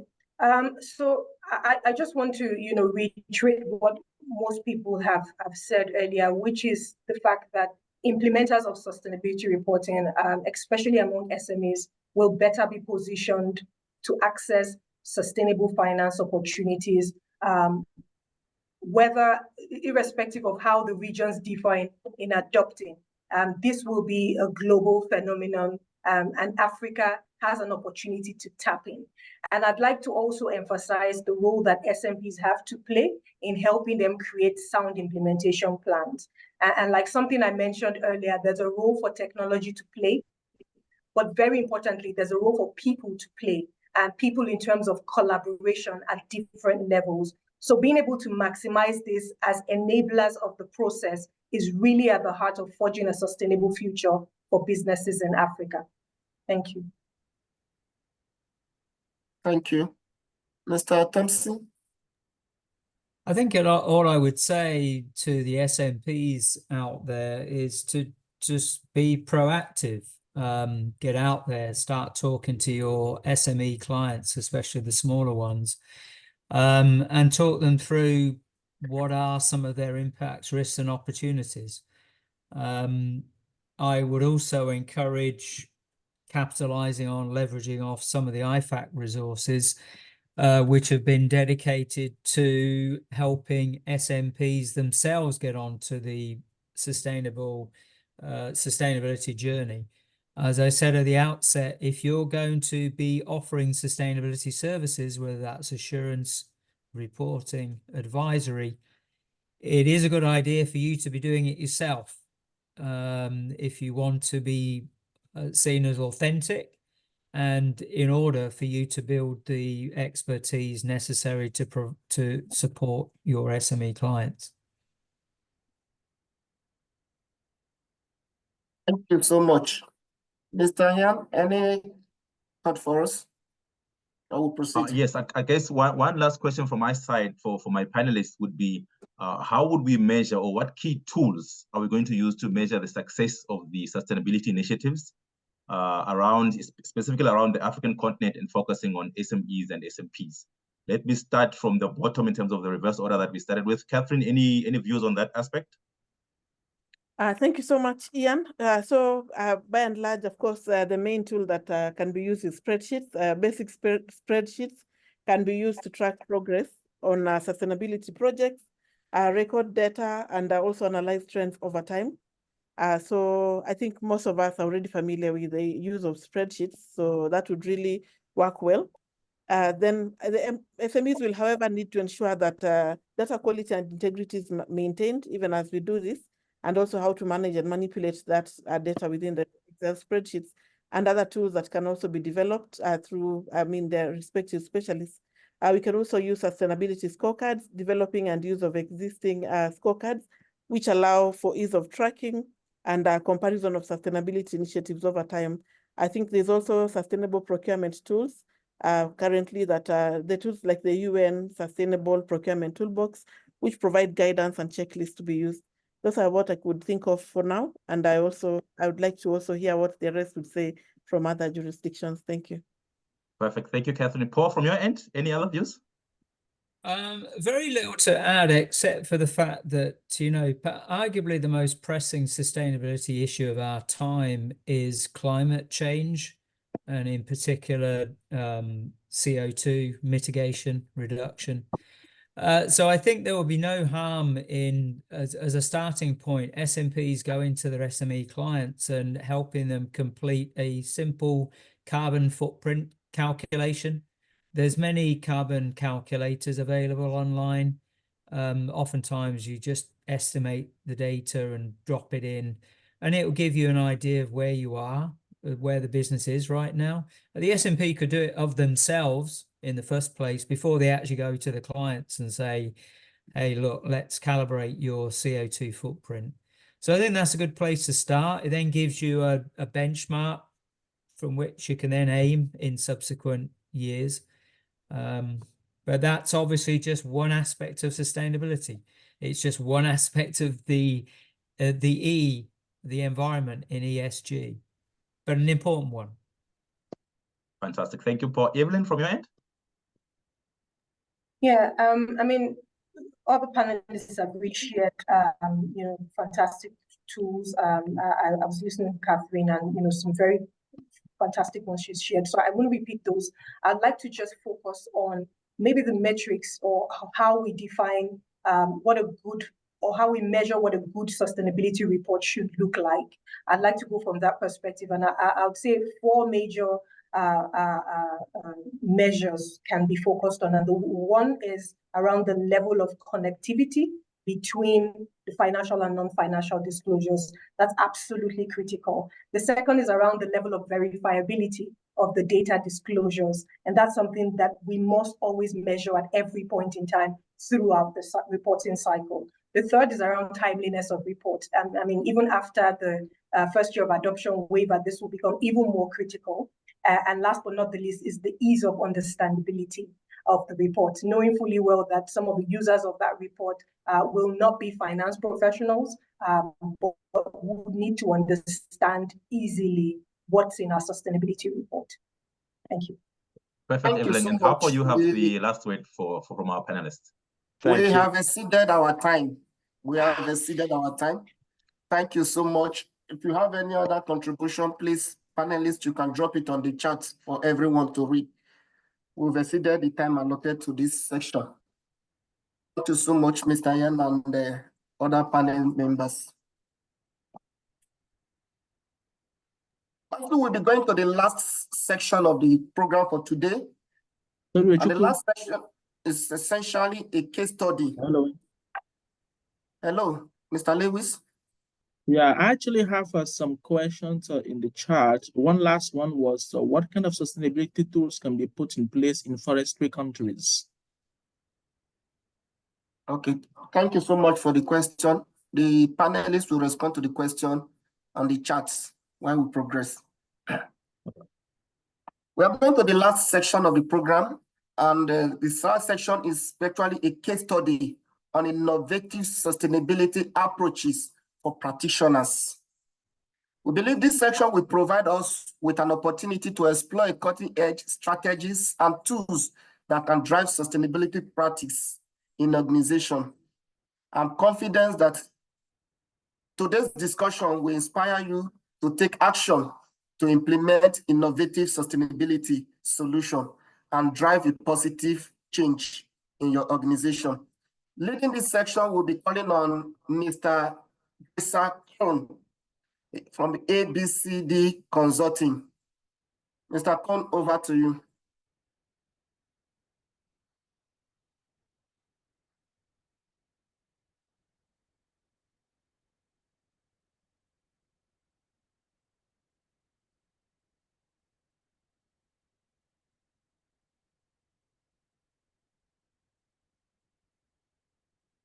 Hello. Okay. Also, a member. Chukwu, just one moment. Mr. Krone, can you hear us? Risa, can you hear us? You are on mute. Oui, Thank you. Oui, je vous entends. Please go ahead. And also joining Mr. Krone is Mr. Rodney Ndeba.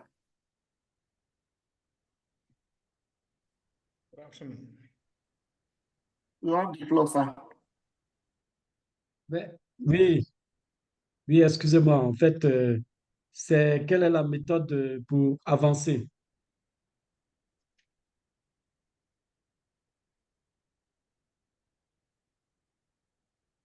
Oui, je voudrais savoir, c'est quoi la méthode? C'est René qui parle ou bien c'est Drissa Koné qui parle? It's Drissa first. Mr. Drissa, OK, you're up next. You're up first. OK, merci. Je peux présenter le document que j'ai préparé?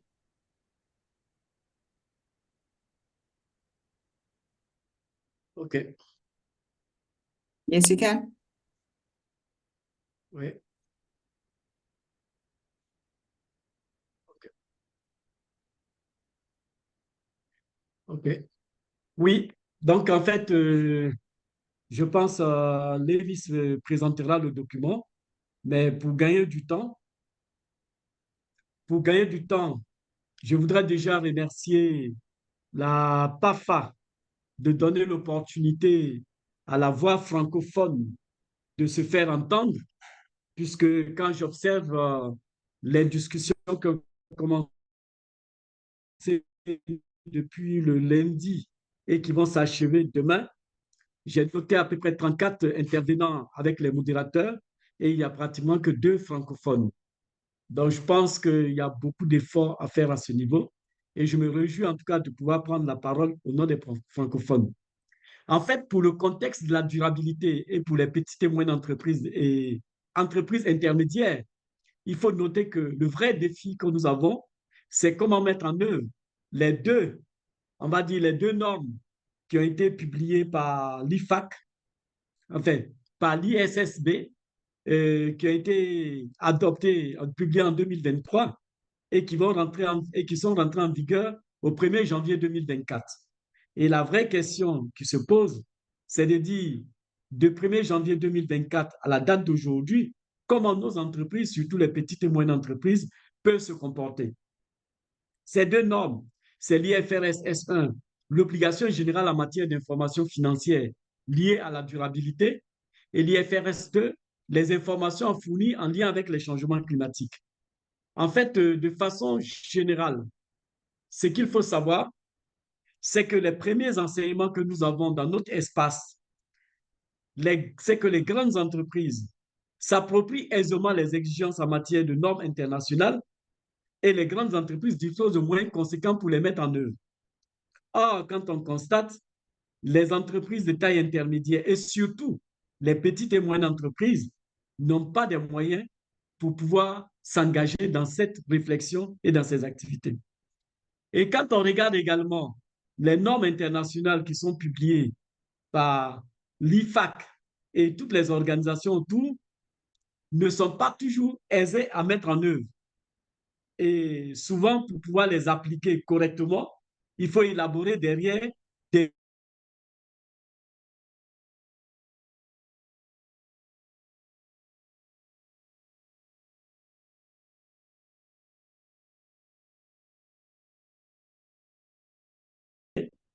ou même les Teresa, the interpreter enfin, les cannot normes hear ISA you sont at the généralement, moment. oui, The interpreter cannot hear you at the moment. Just one moment for us to fix this issue.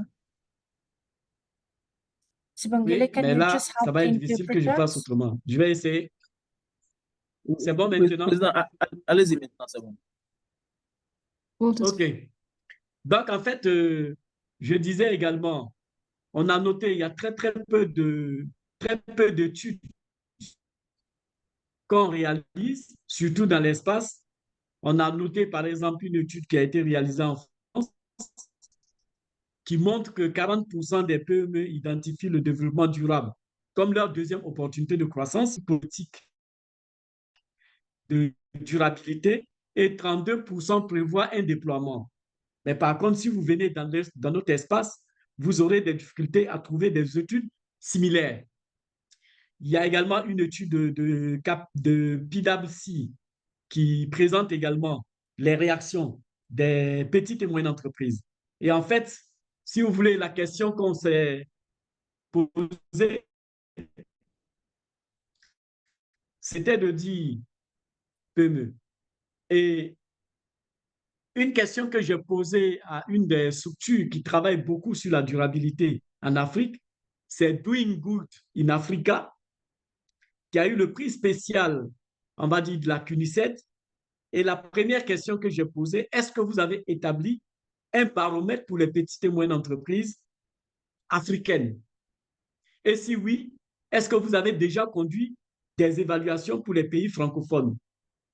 La réponse, c'est nous n'avons pas élaboré de baromètre spécifique pour les PME africaines. Donc, ce qui signifie qu'on ne sait pas exactement en termes de recensement quelle est la situation véritable de ces petites et moyennes entreprises. Et donc, quand on ne peut pas recenser des entités et comprendre leurs problèmes, il est difficile de les accompagner. Donc, ça signifie qu'il y a du travail à faire à ce niveau-là. Le deuxième cas d'école que j'ai eu, c'est qu'il n'y a pas très longtemps, en Côte d'Ivoire, dans le cadre d'un travail gouvernemental, on a interrogé près de 500 entreprises. Et ces 500 entreprises, il y a moins de 5% qui ont fait ressortir la durabilité comme étant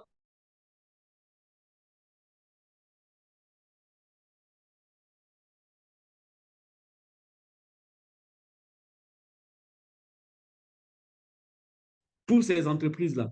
On a été obligé de déclasser ce critère pour un bonus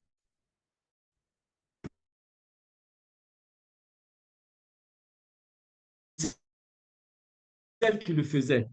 Donc, c'est pour la situation des petites et moyennes entreprises. Le dernier cas en date, et c'est en début de semaine, j'ai vu une évaluation qui a été faite dans une entreprise de la place ici en Côte d'Ivoire, et on lui a demandé est-ce qu'ils mettent en œuvre la RSE, donc la responsabilité sociale des entreprises. La réponse était non applicable. C'est-à-dire que l'entreprise n'a pas dit non, je ne le fais pas. Elle dit la RSE n'est pas applicable dans le cadre de notre entreprise. Donc, vous voyez bien qu'il y a un réel problème de compréhension de la réalité, puisque c'est la RSE et la durabilité donc, concernent l'ensemble des entreprises. Mais la situation est encore plus grave, parce que là, nous sommes en train de parler des entreprises de taille intermédiaire, on parle de petites et moyennes entreprises, mais il faut prendre en compte que notre espace est surtout dominé par des entreprises du secteur informel. Et le secteur informel peut représenter près de 80% de nos économies. Donc, vous comprenez que si on se retrouve dans une situation avec des acteurs qu'on peut identifier difficilement, la mise en œuvre donc de la durabilité devient difficile. Donc, en fait, quels sont les défis auxquels nos entreprises sont confrontées? Les premiers défis, c'est le manque de ressources financières, puisqu'on constate que les budgets pour investir dans les pratiques durables sont limités. Mais c'est aussi la complexité de la mise en œuvre, parce qu'on a vu que la plupart de ces normes ne sont pas très, très faciles à appréhender. Et donc, si elles ne sont pas faciles pour les professionnels, elles sont forcément difficiles pour les entreprises, surtout pour les PME. Et on constate également des défauts de formation, de connaissance et de sensibilisation. Donc, ça veut dire que les dirigeants et les entreprises, les employés ne sont pas toujours formés ou ne sont pas toujours informés sur les questions de durabilité, de résistance au changement, parce que c'est des données nouvelles avec des coûts. Il y a aussi un manque de données pour évaluer l'impact, comme je l'ai fait ressortir, et des difficultés de responsabilisation de la chaîne de valeur au niveau des petites et moyennes entreprises. Est-ce qu'on continue de bien m'entendre? Oui, Président, on vous reçoit très bien. On voudrait quand même s'assurer Ok. que nous sommes sur le même slide. Est-ce que ce slide correspond à là où vous êtes actuellement? Je suis sur le slide 3 qui parle de documents flous. Attendez. Hein. OK? Donc, mais vous pouvez commencer à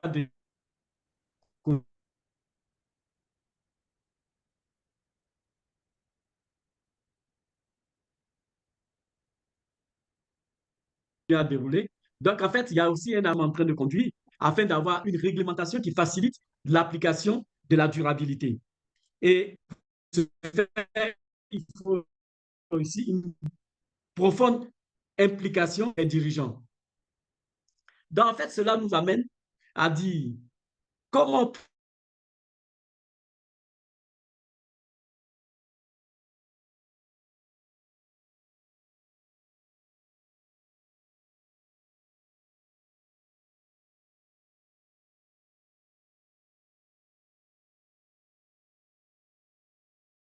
d'accompagnement pour une meilleure implémentation de la RSE Yes, ou we de la can hear you. durabilité au sein des Let's PME. just check. Et ça revient encore à des... Donc, il faut utiliser également des outils et des logiciels qui peuvent faciliter la mise en œuvre et surtout organiser des sessions de formation et des ateliers de sensibilisation à l'intention des dirigeants et des employés pour les encourager et leur dire quels sont les avantages qu'on peut avoir en matière de durabilité. Surtout que demain, pour pouvoir exporter certains produits vers d'autres marchés, ces exigences-là seront demandées. Ensuite, pouvoir établir des critères de sélection des fournisseurs ou impliquer tous les employés dans le processus de mise en œuvre des pratiques durables. Et également, les dirigeants doivent mettre une latitude doivent s'investir là-dedans. Alors, il y a un point important, et ça, nous pensons que c'est ce qu'il faut peut-être faire, c'est qu'il faut trouver des portes d'entrée dans nos pays afin qu'on puisse s'appuyer sur ces portes d'entrée-là pour développer. Et pour nous, un organisme de normalisation tel que la Commission de normalisation pour la profession comptable au niveau de l'OADA, qui couvre déjà 17 pays et dont l'expérience peut être partagée avec l'ensemble des pays francophones, il est bon qu'on puisse développer des initiatives à ce niveau-là et mettre en place des outils et des guides qui soient harmonisés pour l'ensemble des praticiens. On l'a déjà fait pour certains éléments dans le droit, on l'a fait au niveau de la comptabilité des entreprises privées, on l'a fait pour les entreprises à but non lucratif et on pense qu'on l'a même fait pour les guides, pour les normes ISA de l'IFAC et nous pensons que le même exercice doit être fait en ce qui concerne l'assurance sur la durabilité. Et là également, il faut sensibiliser les pouvoirs publics et je voudrais préciser que pour ce type de l'OADA, il y a des labels RSE, ODD.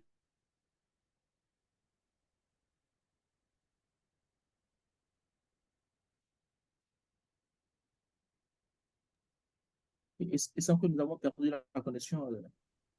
Président, voilà, on vous a perdu quelques secondes là. Je pense que c'est là. Votre micro est désactivé. Il va falloir cliquer sur le bouton qui est sur votre écran pour le réactiver. Oui, c'est bon maintenant? Oui, oui, c'est bon maintenant, c'est beaucoup mieux. Est-ce qu'on m'entend? Bien sûr, on vous entend maintenant. Allez-y, Président, on vous reçoit très bien. Donc, nous C'est sommes bon au slide. maintenant? Oui, nous sommes au slide Je 3. suis en train de terminer comme ça. Non, non, on est sur les derniers slides là. Donc, au niveau 4, pour les organisations patronales et les dirigeants d'entreprise. Donc, en fait, j'étais en train de parler donc des opportunités d'émulation et de récompense de type lauréat au label RSE ODD de l'OADA. Et en fait, pour nous, ça veut dire qu'il faut pouvoir mieux s'imprégner des exigences en matière de durabilité des RSE, pouvoir mieux former et encadrer les collaborateurs des entreprises pour l'élaboration des rapports non intégrés en matière d'information non financière sur la durabilité, prendre à la création des opportunités et surtout s'assurer de la correcte application des exigences en matière de durabilité RSE. Parce qu'il faut noter que, par exemple, dans l'espace WADA, il y a une note 35 qui oblige, du référentiel comptable qui oblige les entreprises de plus de 250 salariés à publier des informations en matière économique, sociale et environnementale. Donc, en fait, c'est pour vous dire que, et là, je pense que je termine là-dessus, c'est pour vous dire qu'au niveau de notre espace pour les petites et moyennes entreprises, il reste de véritables défis puisque la mobilisation des ressources pour pouvoir accompagner, mais la sensibilisation des acteurs et surtout la formation des professionnels reste véritablement une étape importante si on veut progresser. Et au niveau de l'OADA, le processus a démarré et je pense qu'il va venir. Parce qu'on a commencé les activités il y a à peu près 2, 3 mois, je vais dire, qui vont dans le sens de conforter la durabilité. Donc, je pouvais déjà exposer en ce qui concerne.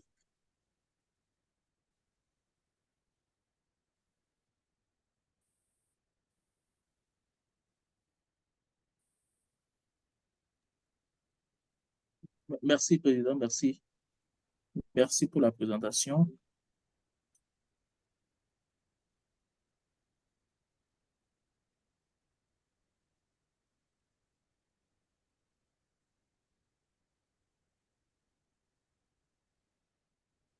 Alors, je pense que nous pourrons passer maintenant à la... Si nous rappelons que vous avez la possibilité d'exprimer les questions dans le chat. Si vous avez des questions tout au long de la présentation, vous pouvez exprimer ces questions dans le chat. Finalement, merci pour la présentation, Président. Et donc, nous allons certainement continuer. Oshuku, est-ce que Oshuku nous reçoit?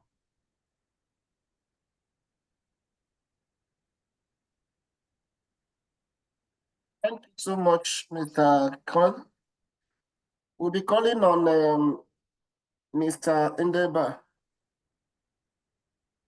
Ochuku, are you in the English channel? Can you please check? Yes, I think I'm in the English channel.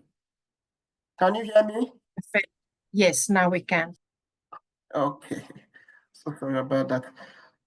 We'll be calling on Mr. Ndeba to briefly over the presentation.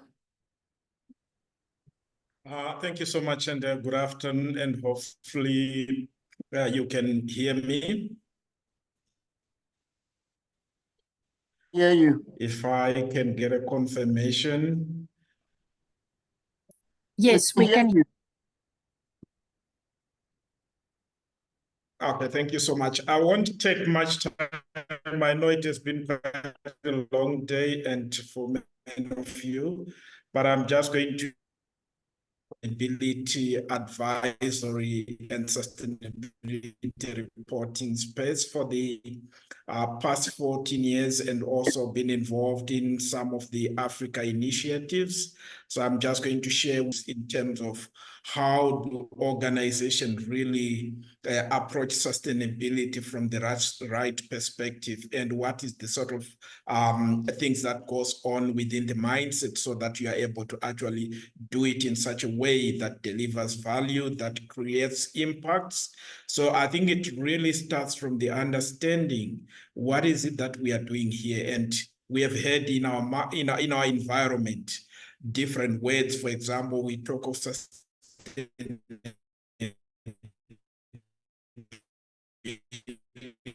We have got ESG, and all of this means different things I've been doing in terms of really having a network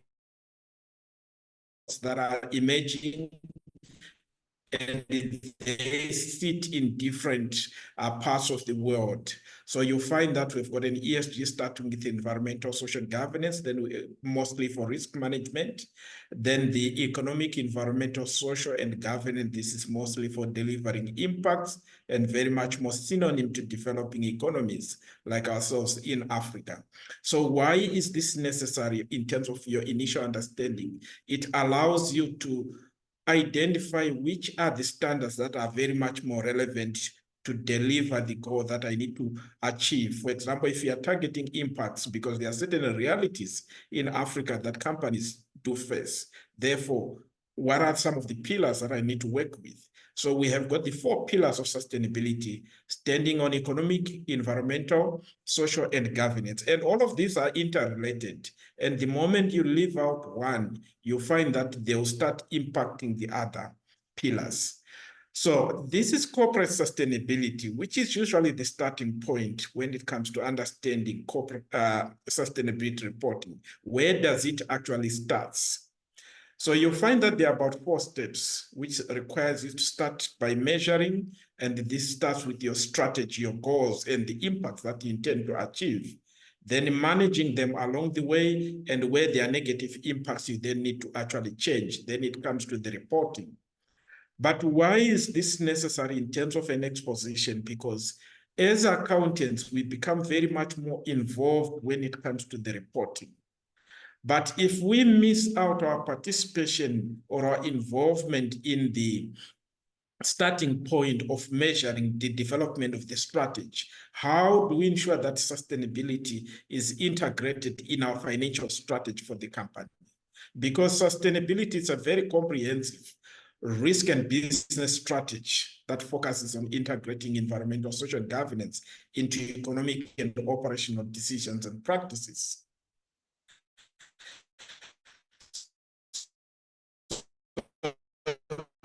If you don't start it from the right, it's the outcomes of what you report depends on what you intended. That is your strategy. So if you've got a bad sustainability strategy, don't expect good outcomes. And I've got a three-dimensional approach to sustainability, which sometimes when we work with different clients is, why are we doing it? And quite a three-dimension which focuses on the why, what, and how. And why are we doing it? And how is sustainability linked to the purpose of our company or our organization's existence? And if we don't have a link or have an understanding, why are we doing it? We are going to find ourselves just focusing in terms of what we need to do so that we can tick the box. So the what is required for us to do it? What should we do to achieve it? What are the sustainability standards that are very much more suitable in terms of us achieving our sustainability goals? And what are the benefits of adopting them? And lastly, how do we do it? How do we implement or integrate it in our organizational business? And how do we implement the sustainability standards? And how do we benefit from the sustainability? You'll find that for accountants, sometimes it's what and how, where we are very much more involved. Then we miss it on why, because at why, that's a high level where the strategy actually starts.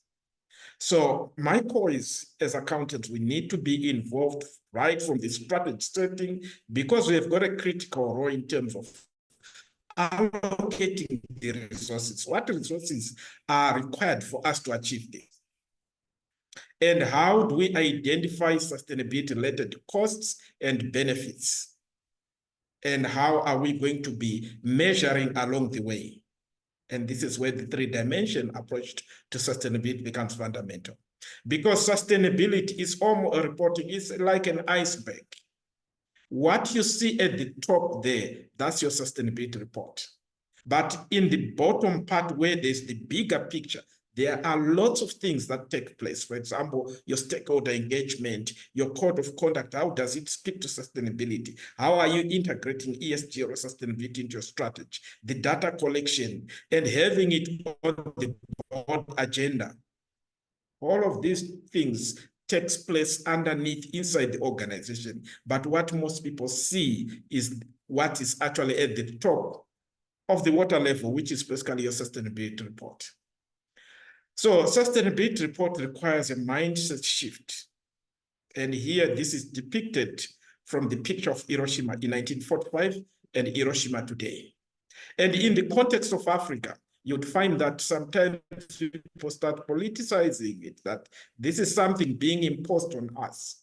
But in actual fact, it is something that is good for us. And if we are going to move from that sort of 1945 picture to the 2020 picture, and this for me depicts how sustainability can be for business. It's actually good for the business, because you don't want to end up like the Nokia CEO who ended his speech that we did not do anything wrong, but somehow. And this is what sustainability is all about. So I'll stop here. Thank you.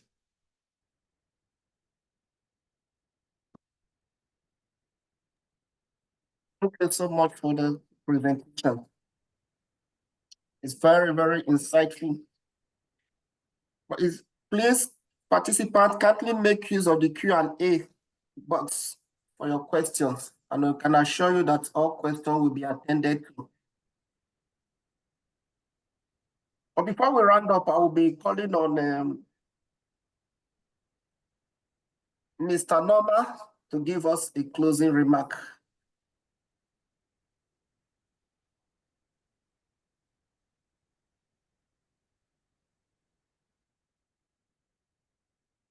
Mr. Norma? You're on mute, Norma. There you go. Thank you very Perfect. much. Il y a Thank quand you même very une much for question. alerting me. Mr. Ochuko, kindly advise if I am audible from your side. Yes, you are audible. Thank you very much. It's been a very insightful session, really. Thank you very much to our wonderful speakers, our wonderful panelists. Mr. Ochuko for leading this session. It was really a very insightful session for all of us. Really from the beginning, where we were listening to Mrs. Comfort, who was giving us an overview of exactly where we are in terms of the adoption and the implementation of the sustainability reporting. Really, we have learned a lot, that we have 2 exposure drafts that we intend to bring on board before the end of the year, which is the ISA 5000 and the ESBA Code of Ethics, which has the section 5 in it, which is going to focus mostly on the sustainability. So we really are very excited to have learned this very much important lessons. Among other important factors that I can point to is the important factor that Mrs. Comfort highlighted, where she indicated that it's very important for us to ensure as the SMEs that the SMEs embed within their strategies the KPIs that relate to sustainability. Not to say they are standalone KPIs, but they should be embedded into the day-to-day operations of the organizations. Moving on, I would like also to talk a little bit on the panel that was led by Mr. Ian, who was talking about the tools to streamline the implementation of the sustainability. This is where we have learned from Mr. Harper, who indicated the importance of ensuring by the SMEs that they do not reinvent the wheel when they try and implement the sustainability, that it is important for one to check where they are when they prepare for the implementation and take it from there. We have learned from the panelists that it is very important to start, just to ensure that we start from where we are. It was from the panel also where we learned that this sustainability concept brings so many opportunities for the SMPs that they will be able to, from this, if they ensure that they understand the concept, their expertise can be very handy in ensuring that the SMEs apply the concept. If they make themselves relevant in this era to ensure that they are used by the SMEs in implementation, that is going to be very good for the business. We learned also that among other opportunities is that the financial providers are also keen to ensuring that the sustainability reporting framework is being applied across board, whereby they have already brought along the concept of identifying or acknowledging that those who have already applied or those who are already ensuring that their practices are sustainable, they are considering those as low risk in terms of the interest rates that are applicable to them. So moving forward, we also had the research, the case studies from our last speakers, who indicated the importance of ensuring that the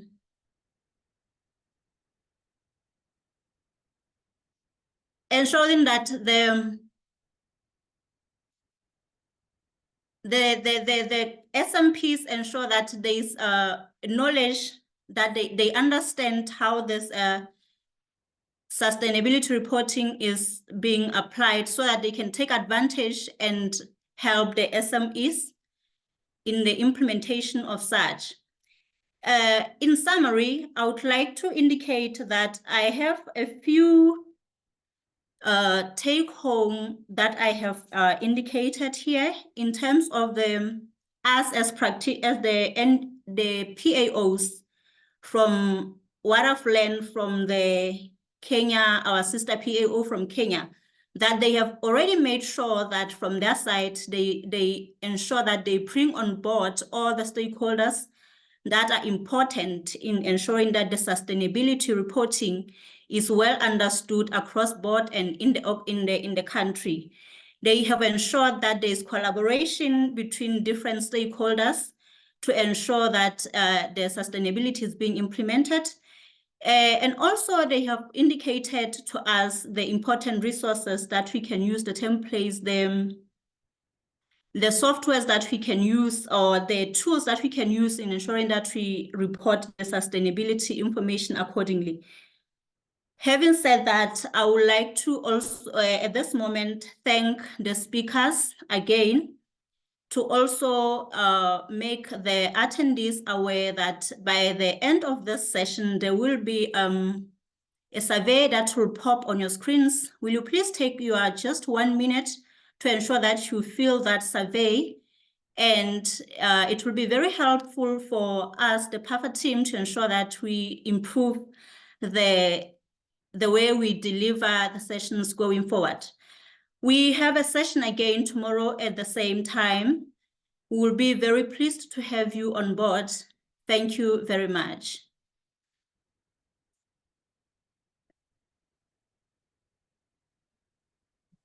Thank you very much. We sincerely appreciate everyone that have participated today. I will look forward to having you tomorrow. Don't miss out tomorrow. See you there tomorrow.